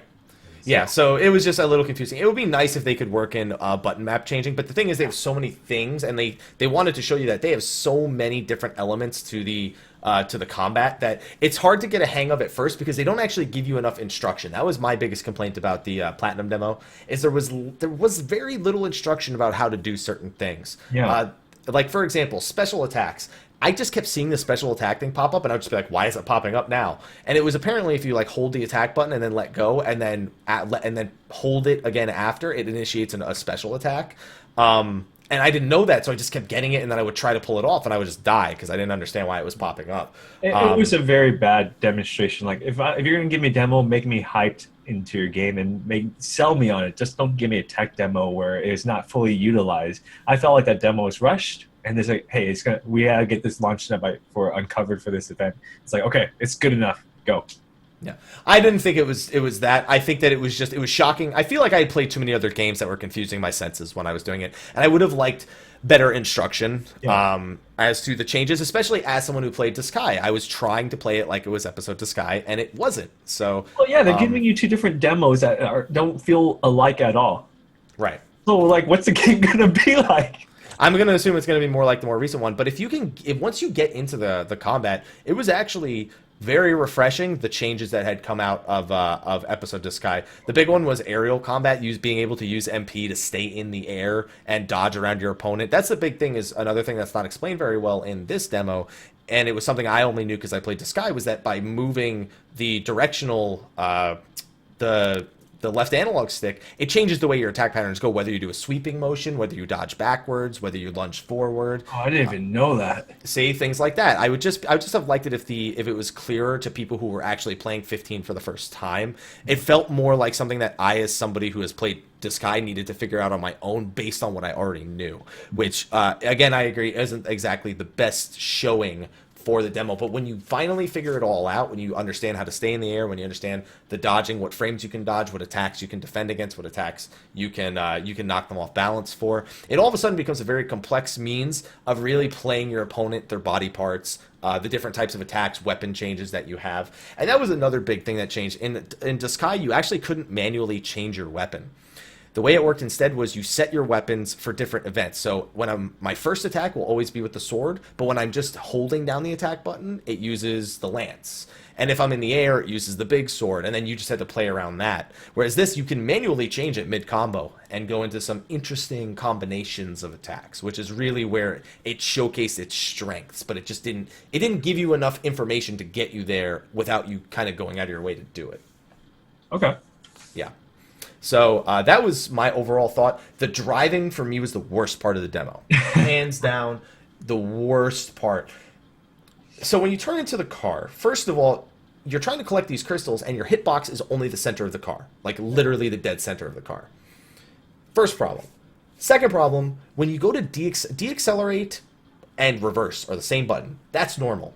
Generally, you can use that as both in a driving game. Right. The problem is, when you deaccelerate and you hit 0, you're stopped. You had to let go of the deaccelerate button and then press it while at 0, miles per hour to go in reverse. Just put me in reverse. Just hold it down and make it just. Whoa! I didn't know it. Oh man, that's awful. You have to hit it twice just to revert. Yeah, so that's something. But to me, that seems like something that's super easy to change and was kind of just probably just overlooked. Hopefully, they get feedback on that. Yeah, that's my feedback right now. That's my feedback. Please. Yeah. Another thing was magic, which when you're Kid Noctis, it's kind of a joke because you're just like throwing fireworks and occasionally throwing lightning or balls all over the place. I don't even know. But when you actually become Noctis, you get fire, and it's very important to notice how the fire spell works because it's not in traditional Final Fantasies. You cast a spell and it eats your MP. Right. In 15, your MP is strictly used for dodging maneuvers and warp strikes and things like that. Whereas your magic actually uses a charge system where you get three, like I have 3 casts of fire. And once I use those, I either need to pick up a recharge, use an item, or go to a charging area. So what that means is magic is generally stronger because it's less available to you, but it's less available to you, so it changes the way. It's very akin to the Final Fantasy VIII draw system, which is that you could draw magic from enemies, but in this case, you're not actually drawing. It's just once you have the magic, it's got charges. That's just the way that it works. And another reason why they had the weather, you said you didn't like the fact that we could change the weather. You didn't see a point, right? Did you remember when I mentioned weather before and how it affects the magic? Yeah. If you have it set to raining, the fire, it's not near non-existent. When it's not set to raining, the fire area is much bigger. It also served as an example to how weather affects magic. But again, they didn't tell you that. You kind of just had to mess around. Hey, they said this. Water, does it affect my fires? Oh, it does. Whoop-de-doo. Yeah. Yeah. So, bam. I don't know. There's so many good things. There's just an equally amount of polarizing things that you touched on that I completely agree with. Well, at least we agree on something. And the aerial combat was there. It wasn't there into Sky. It was literally you did one attack, and I guess it was kind of there, but it sucked into Sky. Based on like if the combat system would be like that, I already know I'm not going to be invested in 15. Just not my style of preferred combat. What is your style of preferred combat? Out of curiosity, like what would you describe as your preferred style? What would Final Fantasy 15 have to do differently from what it's doing now to grab your attention more? I honestly don't know. Like I can't tell you unless I play a game where it has good combat. I enjoy it. Oh, is Witcher a good example? Witcher, you can use Witcher as an example. Yeah, I really enjoyed Witcher with the mix of magic, mix with sword, mix of hard attack and light attacks. I liked Witcher for that. Okay. So that was a good. And you don't think that 15 is going to offer similar action or a similar pace of action? It's different because you have 4 people that you can control. No. You control Noctis. When you perform team attacks, you get very, very restricted control of the other party members. It's very restricted control. Okay. Yeah. No. It just didn't feel good to me. It didn't sync with me somehow. All right. Well, hopefully, when the game actually comes out, I'm going to be paying attention. Like I said, I'm going to be paying very close attention to that video when it actually comes out. Now, you're going to other live events before September 30th, correct? Like you're going to, I guess, like are you going to PAX, E3? You're going to any of those? Yeah, I'm going to PAX East right now. You're going to PAX East. So they actually said they're planning on having not demos. I don't think they said no demos at East, but they are planning on doing more demos at the other events. Are you planning on doing like any sort of like thoughts or any sort of coverage on those specific demos that are going to be available at the live events, assuming they're different from Platinum? Usually, I only cover like whenever I go events or get invited events, I only attend if they let capture opportunity because it helps me have like footage and they can talk about it. But there's no point of me playing demo, make a video, and talk about it because that's not where my audience is, and that's why I don't like doing. All right, I just had to ask and make sure. Yeah, if usually Square Enix invites me to try out demos, and then I only go for a recording opportunity.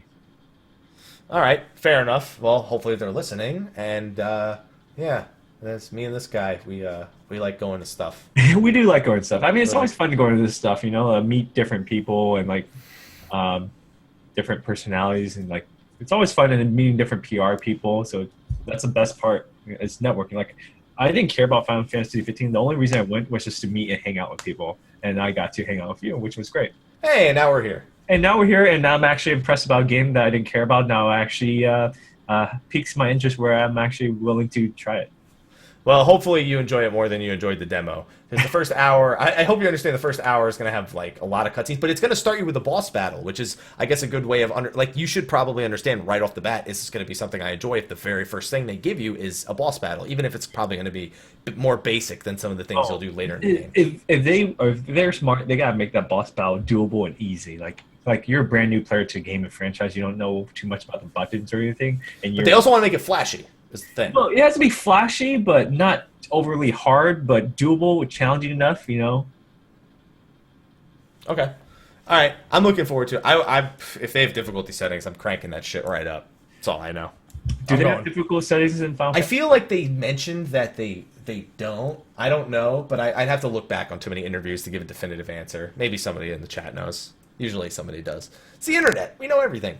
We do know everything, right? Like, believe everything you read on the internet. Yes, exactly. So then they went into, and this was approaching the end of the official part of Uncover. We didn't even talk about the pre-show because we were there. We didn't get to see any of it. All I heard about the pre-show was that they walked up to some dude and said, "I thought this was for Persona 5." And Oh my gosh! Oh my gosh! I went onto my Twitter. Embarrassing. I went onto my Twitter and I was reading all the tweets about. I was like, "It's me, JP." Was like, "Did that guy seriously say that just now?" Wait, And then other people Did like, JP "Oh my actually god." said that? I don't remember. No, well, JP said it. Did this guy seriously just say that? He was like, he couldn't believe it. He was watching from home and he's like, "Did this guy seriously just say that?" I can't Like, believe come it. on. I mean, it's all over the freaking building in Final Fantasy 15. It was a poorly received joke, pretty much. Oh. It was a very poorly received joke. That was a very bad spontaneous joke. Yeah, And it made Square Enix look stupid for interviewing that guy, and that guy looked stupid for even saying that. Yeah, that was unfortunate. It'd be funny if that guy like saw this and he's like, "I knew I shouldn't have done that." I just lost 5,000 subscribers. Oh no. I actually don't know if it was a YouTuber or if it was like just a random person in line. I have to go back and watch it because all of Uncovered is on YouTube and Twitch and all that stuff. Oh man. So after we got out of that, we got into the deluxe and ultimate editions of the game, which, you know, that's the thing nowadays. If you're releasing a game, release stupid, crazy things that like nobody actually needs, but they want it because it looks cool. That's what deluxe and ultimate editions are. And I am one of those people that does that, by the way, which is why I can speak about it. Yeah, So, I'm happy for you. I mean, it sold out within like 10 minutes of the PlayStation 4 version? oh yeah, we're going to talk about that in a second because there's some controversy going on around the pre-orders for the Ultimate Edition. Really? So with the Deluxe Edition, I don't know the price actually of the Deluxe. All I know is the price of the Ultimate. They didn't announce the price, did they? Well, when it went live, the price was on the website. Pretty much. It's smart. It's like, we're not going to tell you how much it costs online. You're just going to go there and you need to decide right now. Do you want to spend that money? If you're a fan, you wouldn't even care what the price is. So you go online, it's like, oh, that's the price, I'll buy it. But since they're just mass marketing and don't tell the price, that's the smartest move you can do. All right. So the deluxe version comes with the special art that Yoshitaka Amano made. It came with the disc version of Kingsglaive. It came with a steelbook case, some DLC items like a weapon, a new jacket, and a fresh coat of paint for the car. Those are like the standard things that like every game does. Like games, like yes, like shit you'll see from like GameStop and like Best Buy. I'll do things like that. But this is just the standard deluxe edition of the game. All right, seems all right. You know, it's whatever. I thought it was very generic, but Yeah. you know. It's your generic special edition of a game. Like every game does this. Yeah, it's so hard to find a really cool like ultimate special deluxe monster edition. Unless you then look at the actual Ultimate Edition, which was the $270 one. That one has all the stuff from the deluxe. It's got the soundtrack. It's got a 192-page art book. It's got the full Brotherhood anime with the bonus 6th episode. Right. It's got item packs for things like traveling, cameras, fishing, and cooking within the game. And it has the highly detailed Play Arts Kai Noctis figurine, which if I had to guess is probably valued at $150 on its own. If I had to guess, because those Play Arts Kai things are super high detail and super expensive. Right. So that's $270. And you said you didn't get it? Wait, No. are you asking me? Yeah, did you get it? No? No, I'm just going to expect it to be mailed to me by Square Enix. No, it's like whatever. They'll probably send me one. Yeah, they'll probably send me, you know. Thanks for being awesome and keep streaming on the channel. So here's one of those. What's the edition called? Ultimate? Yeah, the Ultimate Edition. And I was like, okay, I guess I'll do an unboxing of it. Oh, soundtrack. You can. That's so just like that's done. Oh man, that's Oh, you pretty funny. pre-order? I didn't know people did that.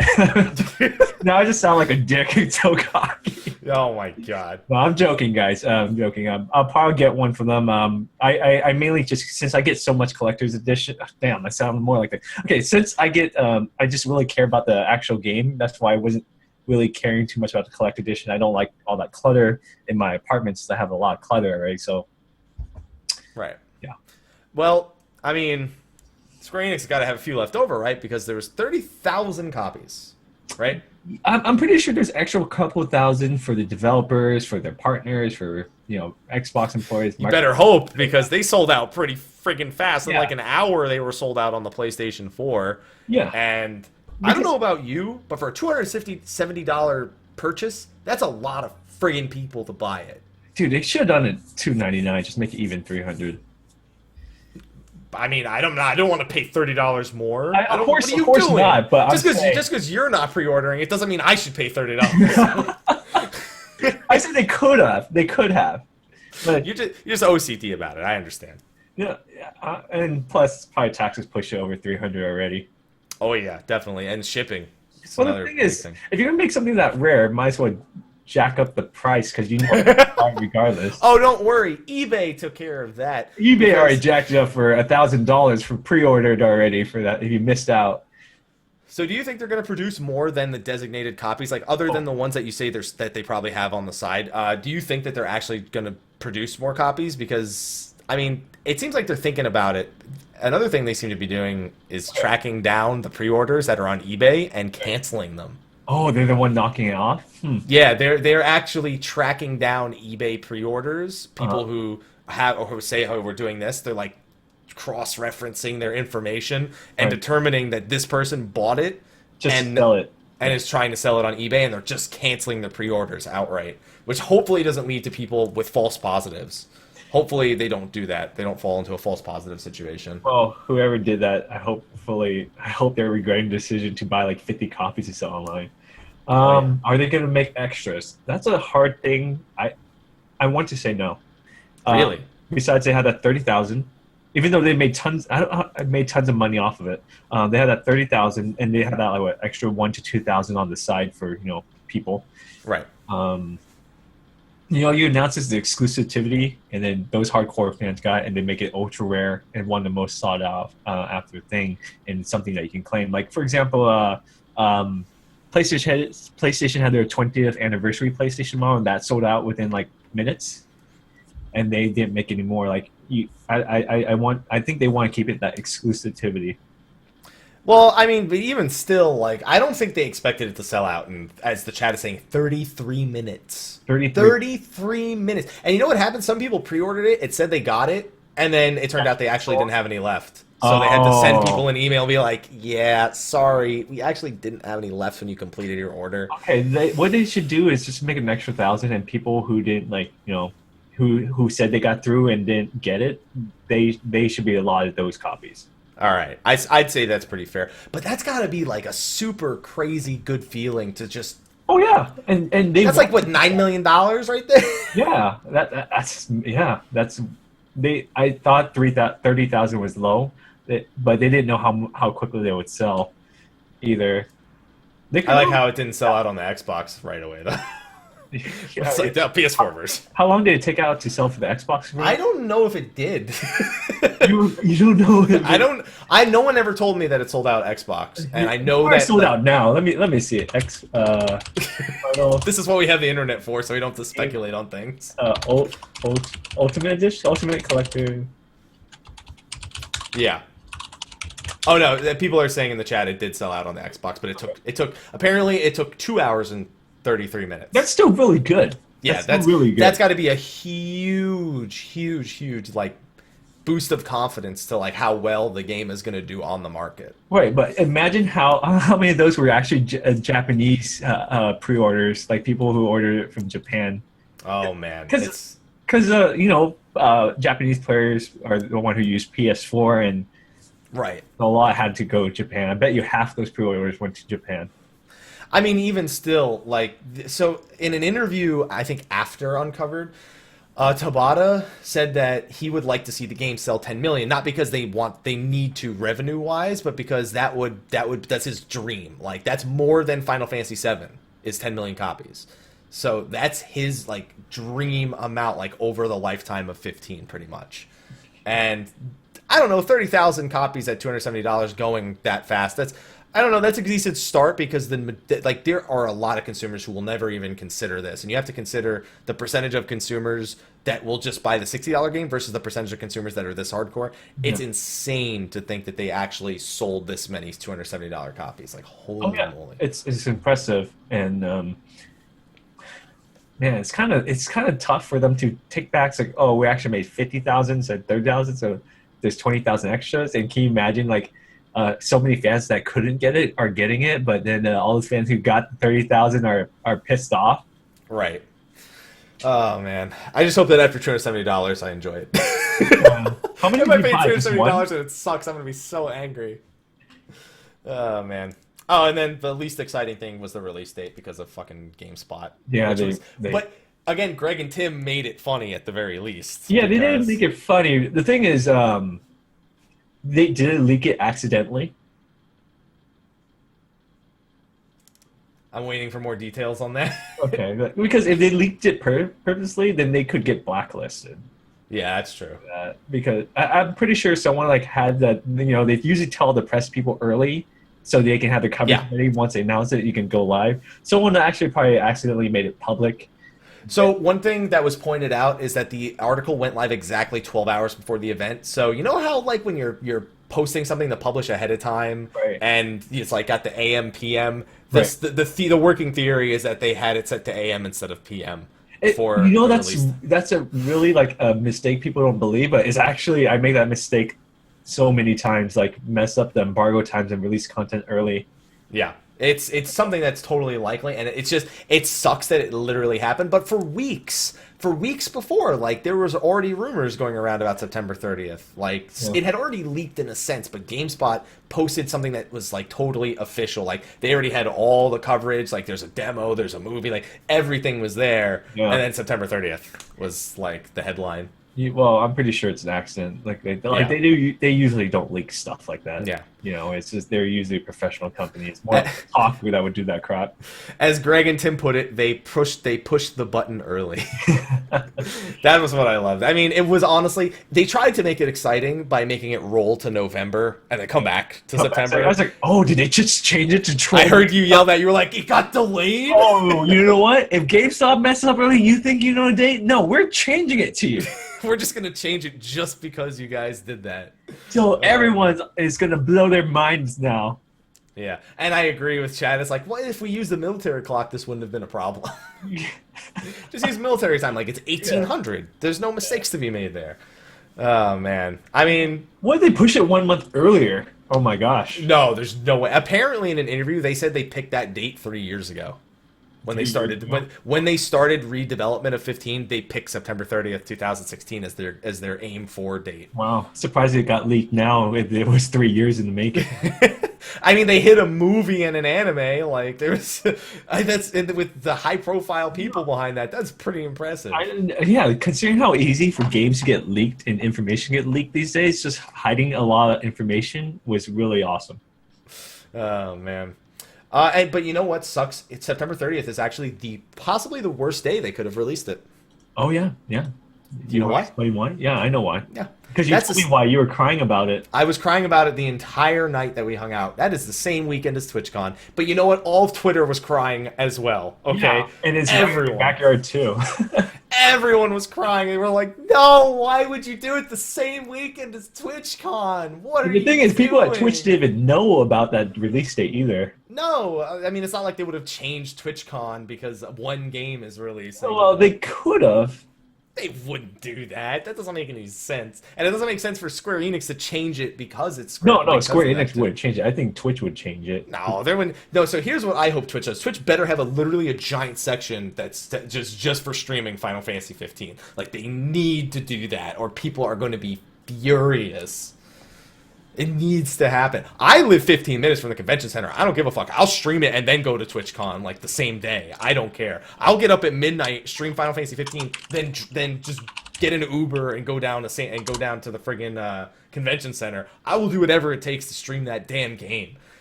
Yeah, it's kind of tough to stream that game there at TwitchCon, and it's not your actual game. You have to replay again or a different spot. Dude, they just bring a friggin' memory card. Bring it back. Bring an SD card and put it into the thing and save the file on that. That's it. Like, I don't care. I'm taking an SD card out of my PlayStation 4 or whatever the hell I can use for storage, and I am bringing it to TwitchCon. I'm going back and forth with that. I don't care. Yeah, no, it's just very sad. But the thing is, I wonder what's going to be more viewed on Twitch that day. TwitchCon or Final Fantasy 15? TwitchCon or Final Fantasy on the front page. Well, front page is going to be TwitchCon, obviously, but and probably the promoted will be TwitchCon aside, but will Final Fantasy be the second one right next to it? Oh, it better be. And the thing is, Twitch Twitch usually at TwitchCon there's a lot of cool panels and cool stuff that they show. Right. TwitchCon is like, do I want to see Final Fantasy or do I want to see some stuff going on in the industry? 15 is the industry right now. You know what I'll do? Since I'll have footage early, I'm just going to show pre-record footage and just go TwitchCon, and I'll be streaming it. There you go. You just just be like, hey guys, this is pre-recorded. I'm just going to stream it live. Sorry, chat. Can't pay attention to you right now. Yeah, and I'll just go TwitchCon, and it's like, Nukem, how are you here? You're streaming Final Fantasy. Yeah. That's my evil twin, NukemDukem. Yeah. There you go. Stole my name and used it backwards and somehow got my channel stream key. Damn it. If only we could have prevented this. You know, I think one of my interns really liked Final Fantasy, so I'll have him play it on my behalf.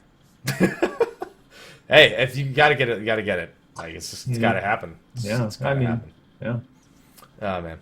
And then it was really weird. They then decided to show us another trailer. Like I didn't understand why they. It was like the same trailer, except the extra little seconds at the end. Yeah, and the extra few seconds at the end were of the car turning into the airship. Yeah, you know what I thought it was? I was next to Mel. I was like, wouldn't it be crazy and blow everyone's mind if it was Cloud who shows up in the end? Yeah, and I was like, shut up! We don't need Cloud in here.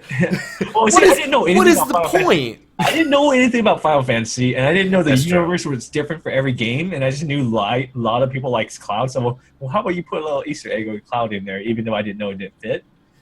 And then I had to explain to you, they're not sequential, they're not related to each other, and you were like, I was like, what if they just threw Cloud in here? Would that be the ultimate, mind-blowing thing to add to game?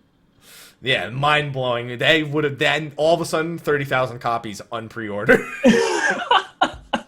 No, I think that would sell more because so many people would be so pissed if that happened. Okay, let's ask chat. Would you guys be pissed if don't ask. I don't even want to see the game. If I see a single yes, I'm timing you out. All right. If I see one yes, I'm timing you out. I have no tolerance for that. Okay, what if you go to like a little secret area and then you can kind of see a little cutscene of Final Fantasy VII Remake? Okay, that's fine. If they go to a movie theater and there's a trailer for 7 Remake, fine. I'll accept that. Oh, god damn it! Now you're gonna time a lot of people. Now, all right, let's see. You're gonna time everybody out. 1, 2. Oh, wait. Okay, 3. If you're in my chat, I won't. I don't want to see. The thing is, I can't time out. If I time out my mod, I think I'll have to remod him. Yeah, so that's the annoying thing. You have to. I'm not gonna do. All right, let's see. Like you can't get all of us. Oh god damn it. Oh man. I won't time you out, guys. This is what happens. Might as well have asked him to spam Kappa 1 2 3. Might as well have asked him to do that. All right. Well, so now we know why the car is one of a kind, by the way, because obviously the real Audi R8 is going to fly. Oh yeah. That's why it's taken them 3 more years to develop flying technology in the car. Right. That's why Greg Miller won't be able to afford it. Yeah. Can you imagine the insurance claim on that? No, I don't want to. Insurance companies would need a specific, like they wouldn't even know what to do. Like, do I give you airplane insurance? I don't even know if there is airplane You need airplane insurance, automobile insurance, and life insurance for the person you're going to drop yourself on when the thing works. And you need a lawyer insurance in case we need to sue the company who made it. Oh my god. But you know what? So here's the thing: in Final Fantasy 14, they do crossover events occasionally with other games. Like they did a Final Fantasy 11 crossover, Dragon Quest 10 online crossover event, And they're going to do one for 15. Like, it's almost completely certain. And they keep joking around, oh, we're going to make the car a mount, and we're going to somehow make it fly. And I'm like, shit. Now we know how it's going to fly. I don't need a car in my Final Fantasy. Are you 14. happy that it's gonna fly though? I mean, I'm happy it's gonna fly in 15 because it's a very interesting take on the airship, but I don't want that shit in Final Fantasy 14. Right. Get out of here. They were gonna add Cloud's bike in Final Fantasy 14, and then they realized it just didn't look right. Someone in my chat thought it was gonna show lightning at the end instead. No, what is with your chat being mad troll about adding other Final Fantasy characters? Look. If it's gonna be this big, you want to take all your most memorable, most loved, and highly sought after characters and just put them sneak peek in the game somewhere. Just add them to Dissidia. Dissidia is getting another character tease this week or something, or next week or something like that. mean, hardcore fans will be pissed, but like most fans are like, oh my gosh, Cloud's in 15! No, nobody's gonna be happy. Nobody would be happy about it. You're the only one. You're gonna be standing outside GameStop alone that day because your screen isn't gonna send you a copy for suggesting that. Okay, Mr. Happy Twitch chat, would you been happy to see lightning? No!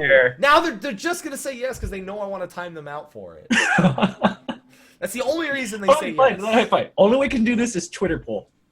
No, but who does Twitter polls for anything? Why is it? They're just gonna say yes there because they know it frustrates me. Okay, good. We're getting no's actually. Okay, we're getting. Oh no! There's the kappas. Yes, Yeah, Lightning's gravestone is the only way they would want to see it. Oh, okay. Fine. People were saying just put them in Kingdom Hearts. Yeah, there you go. I'll take that. Kingdom Hearts can do that perfectly fine. Oh man. All right. So overall, you enjoyed the event, but you seem to have some mixed feelings about Final Fantasy 15 as a whole. So what was your final takeaway? Like after seeing everything, what was your final takeaway from all the activities we had? I was impressed, and they sold me on everything. They sold me on the anime. They sold me on the movie, the game, and the only thing I'm unsure about is the pinball. I swear to God, it's not pinball, but that's the only thing I can relate it to. And they sold me on the demo until I played it. Man, I just want to know when that's coming out. Justice Monsters 5. I definitely want to know when that's coming out. You know what I don't get? Why are people so happy to see Cloud if I'm the Easter egg of Cloud that I want in the game, but they don't want to see Lightning in the game? Man, like what's just wait till you figure out more about the Final Fantasy fan base, man. Well, the thing is, what I thought people liked Lightning, right? Yeah. I'm gonna go ahead and just give a solid no. Oh, people didn't like Lightning? It wasn't so much that, people didn't like. Okay, not everyone liked it. There's a large portion of people that are not particularly fond of that series of Final Fantasy games. Oh, okay. Well, I was like, why would they make a game of a character if no one liked her? Man, we've been wondering that for a long time. We've been wondering the same thing. We'll let you know when we get an answer. Okay. We'll let you know when we'll let you know more when we know more. Well, it's been several years since Lightning came out. How could you not know why? Apparently, Louis Vuitton really likes Lightning. So I don't know if you saw that, but they had her model. They had Lightning modeling Louis Vuitton in like a virtual ad. Well, she is an attractive character. Yeah, there you go. Yeah. Yeah, she's very popular in Japan, just not in America. Oh, okay. So maybe it's more for a Japanese thing. There you go. Yeah. Except for Louis Vuitton. There you go. Louis Vuitton. If you guys didn't know about that, go Google it right now, please. You saw that ad in a mall by? Oh, no. You know what? I may have to look it up for research purposes. For research purposes. Research. Just to know more about the lore, All right. Well, while you do that, we pretty much covered everything of Uncovered. I mean, like I said, there's the pre-show and the post-show. They had Harley on from Epic Mealtime because they did an episode of Epic Mealtime with Hajime Tabata, which I thought was hilarious because Harley's a great guy. But other than that, we were busy worrying about other things like pre-ordering the Ultimate Edition via the phone with no internet service while the post show is going on.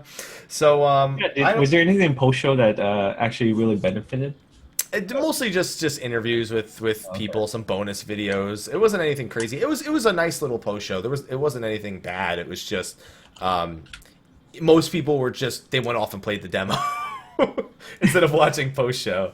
You know what I mean? Yeah. Uh, Well, the sad thing about going to that event for both of us this happens with every event. Yeah. is like we go event now. You can play live after this conference. Like, damn it, we're here. We're gonna hang out. We're gonna have fun, and now we're gonna miss all this coverage because people who watch it at home can download right now and stream it, and then we have to do it a day later. Yeah. I was very next day. I was like, download it, download it. Yeah. Oh, that was rough. I was like, oh great, I'm behind on work now. Yeah, it's like here's work for you. Go do it tomorrow. Yeah. And everything has to change.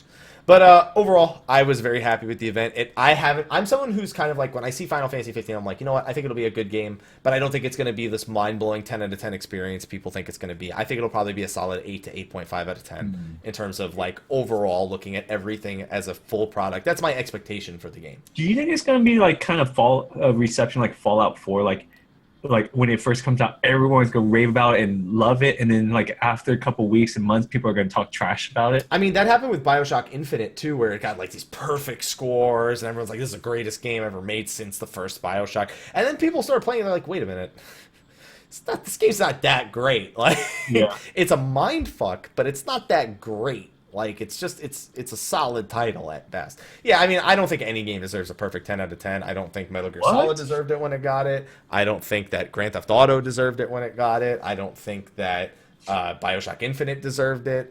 I don't think any game can seriously earn a 10 out of 10. There's never going to be a game that is perfect in every single aspect and has no faults. That is a 10 out of 10. Okay. You are giving it a See, perfect I think you have a score. different view on a perfect game versus me. A 10 out of 10, I don't think it's a perfect game. There's no such thing as perfect game, but 10 out of 10 is like it's an amazing game that I consider that's perfect for me. I'll give it a 9.5 out of 10 for that. Then your skill is unachievable. Exactly. I don't think because a 10 out of 10 is a perfect score. By definition, is a perfect score. I Yeah, can't give but anything perfect a score doesn't have to mean like it's flawless, perfect around. It's like it's like a masterpiece of game where it's amazing in all categories, and it's like example what one of the best games can be. I think if I could give a specific part of a game a 10 out of 10, I would. But I could never give the entire game, like, in my entire experience with it, because there's always going to be something while I'm playing through that frustrates me or that I find is just, it doesn't fit well in the world. And as soon as I hit that, I'm like, all right, I can't give this game a 10 out of 10. Like, there's always something for me. I can say, oh, the story's a 10 out of 10. Okay. Gameplay's like a 7 out of 10, or maybe Okay, what was your favorite game and best game for you last year? last year, shit, I'd have to go through because there was a lot of hit or misses last year. I wasn't too excited about gaming last year. I'd say Bloodborne was probably my favorite of 2015, and I think that the combat was superb. I think that the aesthetic was repetitive. I felt like the bosses also felt slightly repetitive, but still fun to fight. And I thought that the story, the way Dark Souls does story is it's not up in your face. They made it a little bit more up in your face, which I appreciated, but they still gave it that classic, like, there's a world here that you want to learn more about. So I'd say, for me, Bloodborne was like a 9 out of 10 game, pretty much. Okay. I'll break it down into every little different category and just pull the scores and, like, give it an average, pretty much. I'm, like, very by the books when it comes to judging a game. Now, see, that's the thing, like, people in the chat were getting a little off topic here. Journey, 10 out of 10 game, is, you know, it's like, yeah, Journey, for what it was trying to be, it achieved what it was trying to be. Great. It wasn't 10 out of 10 for more than one reason, though. It didn't exactly have captivating gameplay, but it was an adventure. It was that's a game that achieved something, but I still wouldn't give it a 10 out of 10. It was just, it was extremely impressive. Okay. So, yeah, I'm just very you're the particular. first person I ever came across that doesn't believe in a 10 out of 10 score. I don't believe in most scoring. I just like to say I liked it or not. Yeah, that's why I said, you know, I don't really score a game or tell you by. I just say I really like this game. It's probably one of the But everyone loves score. Everyone loves scores. So I'll probably give 15 like an 8 to 8.5. That's my expectation of it, based on everyone else's expectation of what the game's probably going to be. I think it has the same hype as what's that game that just came out? Fallout 4, where everyone's just going to give a masterpiece score, and then it's slowly over the weeks it's going to die down. It's like, Yeah, I mean, it realistically should. Games can't sit on top forever. pretty much. I don't know. Last of Us was a 10 out. Last of Us is a pretty solid game. Yeah, That's solid. that I'd say Last of Us. If any game probably came close to a 10 out of 10 for me, it'd probably be Last of Us because it had good multiplayer, it had a phenomenal single player, it had great gameplay. That Last of Us will probably become the closest to 10 out of 10 I'll ever give. I'm pretty sure Uncharted 4 is going to be 10 out of 10. That game demo was a masterpiece. Man, we might as well just break this up into talking about 1 and talking about 2 at this point. Because we're in post show during the show. Yeah, it's all right. It's all right. All right.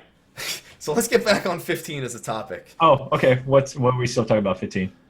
Well, we got to give our closing thoughts here on everything. You know, there was a few extra interviews we were going to go over. We really just want to wrap up the show so that way we can say we're done with 15. Okay. Pretty much. Yeah, I'm actually kind of interested to see I don't know you want to go this direction, but the chat have any questions about our opinion being at the event or not? Yeah, absolutely. I'm willing to open up the chat to questions about our thoughts on certain aspects. Maybe they know interviews that we don't, or things that maybe we might have missed when we were playing the demo. I know that the first time I played through the demo, there were 2 weapons I completely missed. There was a shield and a cross shuriken, and then I went back and I played it again, and I was like, wow, this is a good variety in weapons. That was something we really didn't touch on. Yeah, I know. I was really good to have the shield, which has a charge attack and it can block without the use of MP. And then you can switch to the cross shurikens, which are mid-range. You can throw them at enemies as opposed to being stuck with like a melee weapon as a sword. You can throw a large shuriken. You can show several small shurikens, things like that. PS4 Access interview, watch it. Unfortunately, that's not going to be part of the show. That unfortunately is not like, yeah, we'll just watch it now, whatever. What do you think of the voice actors? Well, okay, so that's actually something we should have touched upon with Kingsglaive. Okay. The voice actors in Kingsglaive, even though their characters are in the game, they are not the voice actors for those same characters in the game itself. Oh, that sucks, dude. So that's honestly, that's kind of rough. That's a rough transition to go from having these big name actors in Kingsglaive and then having to listen to these different voices in the game itself. That's something that gamers will notice and they will comment on and will create inconsistencies. Yeah, I mean, you're like, oh, the king sounds completely different. Like there's 2 different versions of the same king. Yeah, I don't like that. You have to keep it consistent across the board. Yeah, I mean, I understand it's very hard to get actors like that to do an entire game, especially with the amount of voice acting that's probably in 15. Right. But, well, they could have saved money by keeping it consistent. Don't hire these big name people, but it wouldn't make a great show, though. I guess it depends on. They probably had to weigh cost versus risk. Like, right. what if these actors don't bring any sort of like if people are going to play our game, the actors are a bonus at this point. Like they're not buying the game because Sean Bean is the voice of King Regis. I don't know because you get to see it before. Maybe after seeing it and you hear all these voice actors and you go, it's like I'm gonna go buy the game and realize it's different after you buy the game. It's gonna be really awkward, and I'll probably end up commenting on it quite a bit. But I'm hoping that with the focus being more on Noctis and his crew, that maybe we don't have to hear it as often. And we've already heard the voice acting for Luna quite frequently in the demos, so we already know the difference between that Luna and the Lena Headey one. So hopefully it just transitions well, because I didn't think about it until after I thought about it for like a day or 2. Yeah. Yeah. I don't know. Well, we'll get adjusted to it. Like you watch the movie before it comes out, and then once you play the game and after you hear it a little bit, you get used to it. Yeah. And then we have another question: the weapons that are in the demo, will they be in the game? I mean, that's the presumption. I would be pretty pissed if they put items and weapons in the demo that's not going to be in the game. It's like, why even give me this tech demo at this point? No, don't give me that toy hammer, that short. Not the toy hammer. Don't the give me the fireworks. Okay, I want the fireworks, but no, the shuriken and the shield more so. I mean, they made comment actually that there's going to be shields, there's going to be the shurikens, there's going to be short swords, there's going to be great swords, there's going to be lances, there's going to be samurai katanas, there's going to be guns even that you can use, although I don't know the extent of that. There's going to be magic, there's going to be a lot of different things you can equip there. So yeah, I'm fully expecting a wide range of weapons and playstyles to come out of that. I'm just wondering if it's going to be about playstyle or if it's going to be about optimizing certain weapons against certain bosses. Right. Yeah. Well, I'm more curious to see how Final Fantasy fans receive this game.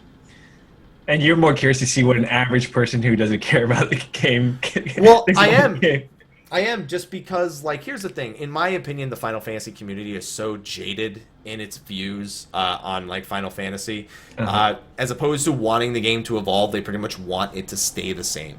Like, they want minor differences in combat, but they literally want the same thing every game after. And I'm the kind of person who, while I can enjoy that, like, I enjoy Final Fantasy 1, and then I'll go enjoy 6, and then I'll go enjoy 4, and then I'll go enjoy 10. Right. But I don't want to do turn-based forever. I'm the kind of person who, like I said, when I was young, I saw Advent Children, and I was like, holy shit, if they ever made gameplay like that, I would play that shit. And I was so excited when I saw that 15 had that kind of stuff. When I first saw Versus 13, I was so excited. I was like, holy shit, that looks so cool.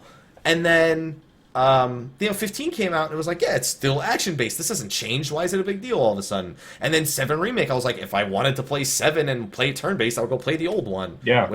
And, like, you know, if you really like the original, graphics doesn't matter. You like the combat system, play the same game. You want to play a more updated version, play the remake.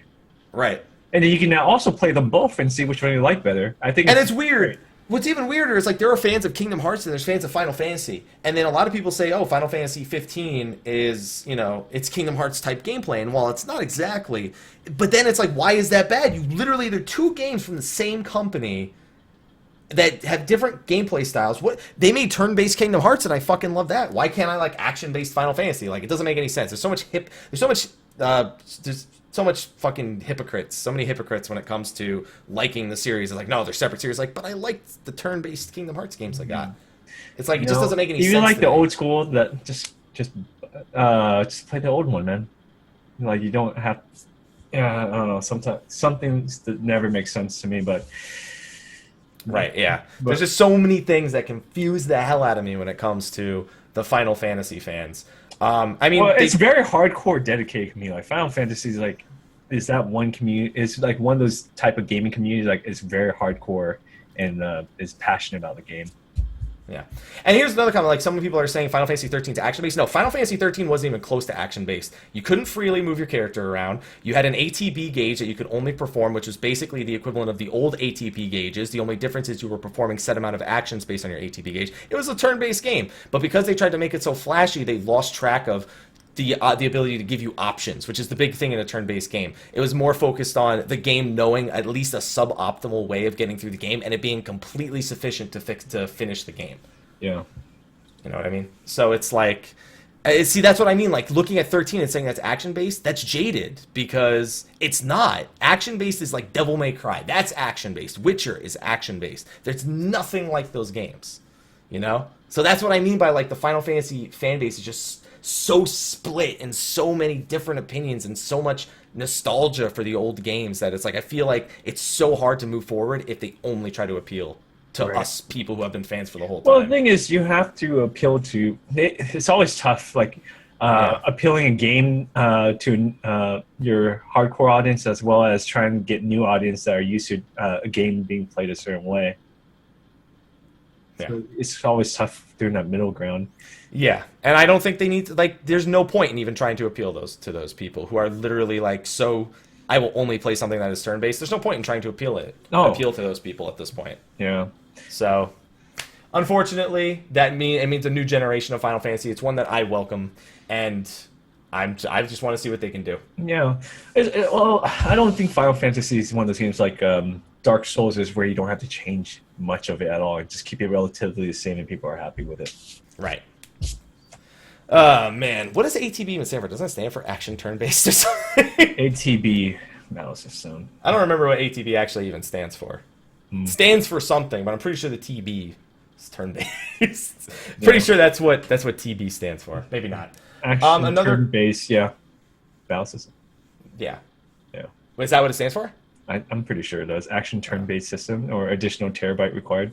Additional active time battle. That's what it stands for. Oh. That's right. Active time battle. Wait, then that means there's fucking old school Final Fantasy games that are ATB that people say are turn-based. Fuck that shit. Who knows? I see, it's so confusing. There's old school Final Fantasy games that are active time battles, and they fucking call that shit turn-based, and then they don't call it's like it doesn't make any sense. Yeah. I'm so confused, man. People are all over the place. So, Coming from you, what are you gonna Right. do to prepare yourself for this upcoming game besides watching anime in the movie? And I'm gonna play probably episode of this guy and Platinum Demo and whatever demos they put in all the later events. Mhm. Oh man. Okay, let's say you're a brand new person like me into the franchise. What do you recommend to prepare a player to get into this game? I recommend you just pick it up and buy it. Like there's like if you're gonna watch, if you want to get fully invested, watch the anime. So many people are not gonna give a shit and they're just gonna buy it without watching any of that Right. stuff. You literally watch a trailer, play it for yourself, play a demo, get someone's opinion. Like do the things, do the normal things. I would say just go into it with an open mind. Yeah. Is there no other Final Fantasy game that you No. can train yourself? You for? can play Kingdom Hearts. That's the closest thing you're going to get, but that doesn't play. Really, they don't play anything alike. Other than the fact they're both action based, Uh-huh. they really don't play anything alike. Okay. Yeah. So. Sweet. All right, and then I'll take one more question here, and that's going to be about the PlayStation 4 Access interview where he said weapons are going to have status effects. And that's actually shown in Episode to Sky. Some weapons actually generate HP on hit. Some of them actually generate MP, additional MP on hit. Some of them slow, some of them paralyze. So that's another aspect of it when you're picking your weapons and trying to go up against opponents. Maybe you need something that silences an opponent because they just cast devastating magic. It's like, I don't know. I want more options within what we're equipping and how we're able to use it in combat, because the complexity is not going to be in the combat itself. It's going to be in the preparation for the combat. So that's what I'm looking forward to here. I don't know if that matters to you, but no. No. That's the best answer I've heard. Just no. No. No, whatever. I have a question for that. How was my take on Final Fantasy 15? Did I do it right, or was I too noobish? Did I anger any of your fans? Or did I anger you with any of my ignorance? No, I mean, I don't mind. I mean, people can't be expected to know everything about every game series. Like, that's for me at the very least. It's like some people are always gonna be like, "Oh my God, why do you have this guy on that like doesn't even like the series?" It's like, because I don't want someone who's just gonna go, "Yeah, absolutely." Well, it's the thing is, some people love the series and completely disagree with you on everything you say. Exactly. That's the Final Fantasy community as a whole. If anything, Yeah. you fit in. Yeah. If anything, you fit in perfectly. I fit in perfectly. I know nothing about this game. I know nothing about it, because you know what? You'll probably line up with the same people who like the series but hate it at the same time. Yeah. Like, I fucking hate Final Fantasy 2. Is this game like Call of Duty? I'll play it. Oh my God. Oh my gosh. Final Fantasy 15. Is that like the new Call of Duty? Yeah. Can I get prestige in the game? Can I get really? Yeah, New Game Plus. Yeah. There you go. In Final Fantasy 2, after you beat the game, which by the way kicks your ass the whole way through, it goes, "Congratulations, you beat easy mode." And I was like, "Oh no. No. This can't be right. This can't be right." And then it sends you the normal mode and you get your ass beat.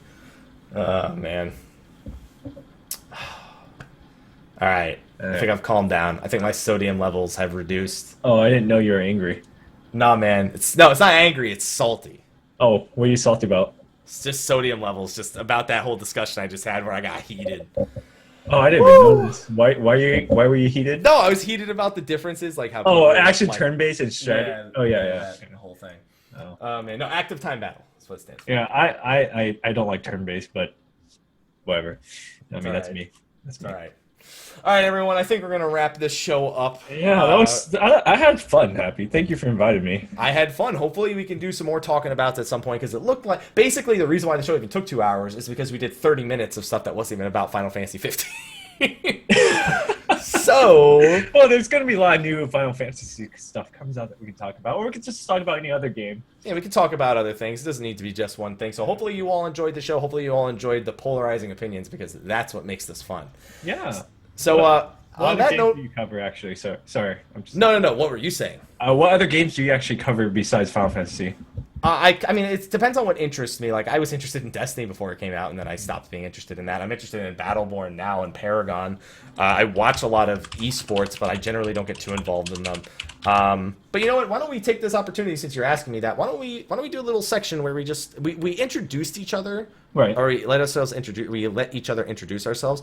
Why don't we take this time to do this little plug here Sure. Yeah. Yeah. at the end? But you know what? I kind of, I decided to host this event. I asked you to join. Guests always go first, so I'm gonna let you be the one to shout yourself out right here at the All right. end. So I have to make a case to steal your fans. Got it. Yes, exactly. All right. Hey guys, thank you so much for watching, and I'm happy to be here, even though pun intended. I'm happy to be here with Mr. Happy 1227. Did you say 1227 or? You just had to say it twice. Yeah, no, the 1227's there. Okay. Okay. No, I'm just happy to be here and engaging in a different type of community that I'm used to. So I am on YouTube and on Twitch. Someone's posted linked on Twitch, right? It's twitch.tv/NukemDukem, and you can follow me on Twitter at NukemDukem with a Z. And that Twitch link is wrong. It's actually just yeah. The Z's only for the Twitter. Yeah, Z's only for Twitter. So I'm gonna guess you couldn't get NukemDukem on Twitter because someone else had it. Yeah, someone jacked it and haven't posted a thing for 3 years. Yeah, but anyways, I play every brand new game that comes out, mainly AAA. I get them 2 weeks to a month early before it comes out, and I'm usually allowed to show the content about weeks before it comes out, a little sneak peek. So if you're interested in new games coming out and early, you can find it on my YouTube channel, my Twitch, and as well on just follow me on Twitter because Twitter is cool. Because Twitter is not because you can find out more about my live streams or my videos. No, it's cool. It's cool, I guess. No, you can follow my life. I know I post stuff. All right. So what I'm actually going to do is I am going to switch to my full screen, but I'm going to shut up until I actually turn off the microphone that I screwed up with earlier.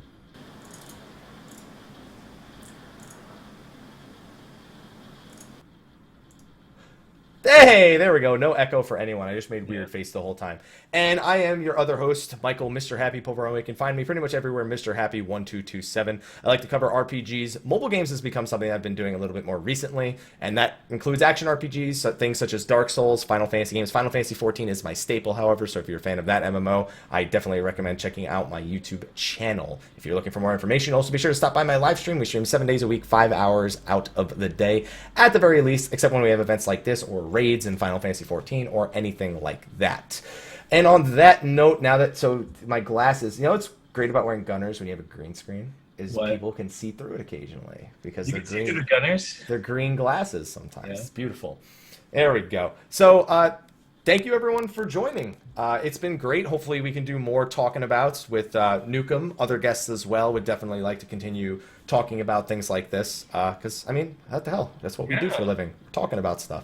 Yeah, I look forward to you playing Dark Souls 3, dude. Yeah, thanks for letting me know about that embargo, by the way, because I totally didn't check my email from them. Oh, well, they literally just changed it that day of because people were getting pissed that all the streamers get early. It's a Japanese version. That's your own fault. Well, the thing is, you can actually play Japanese version and you're not held under embargo. I know, but I don't want to buy the Japanese version because I already have this version. Would you have an Xbox One? No, I don't, but you can actually still do it on PC also. There's a way to do it on PC. Oh, I didn't know that. Yeah. So anyway, guys, thank you for joining us. We'll see you next time, whenever the hell that's going to be, because I have no idea. And until then, everyone, have a good night and take care. Yep. See you guys.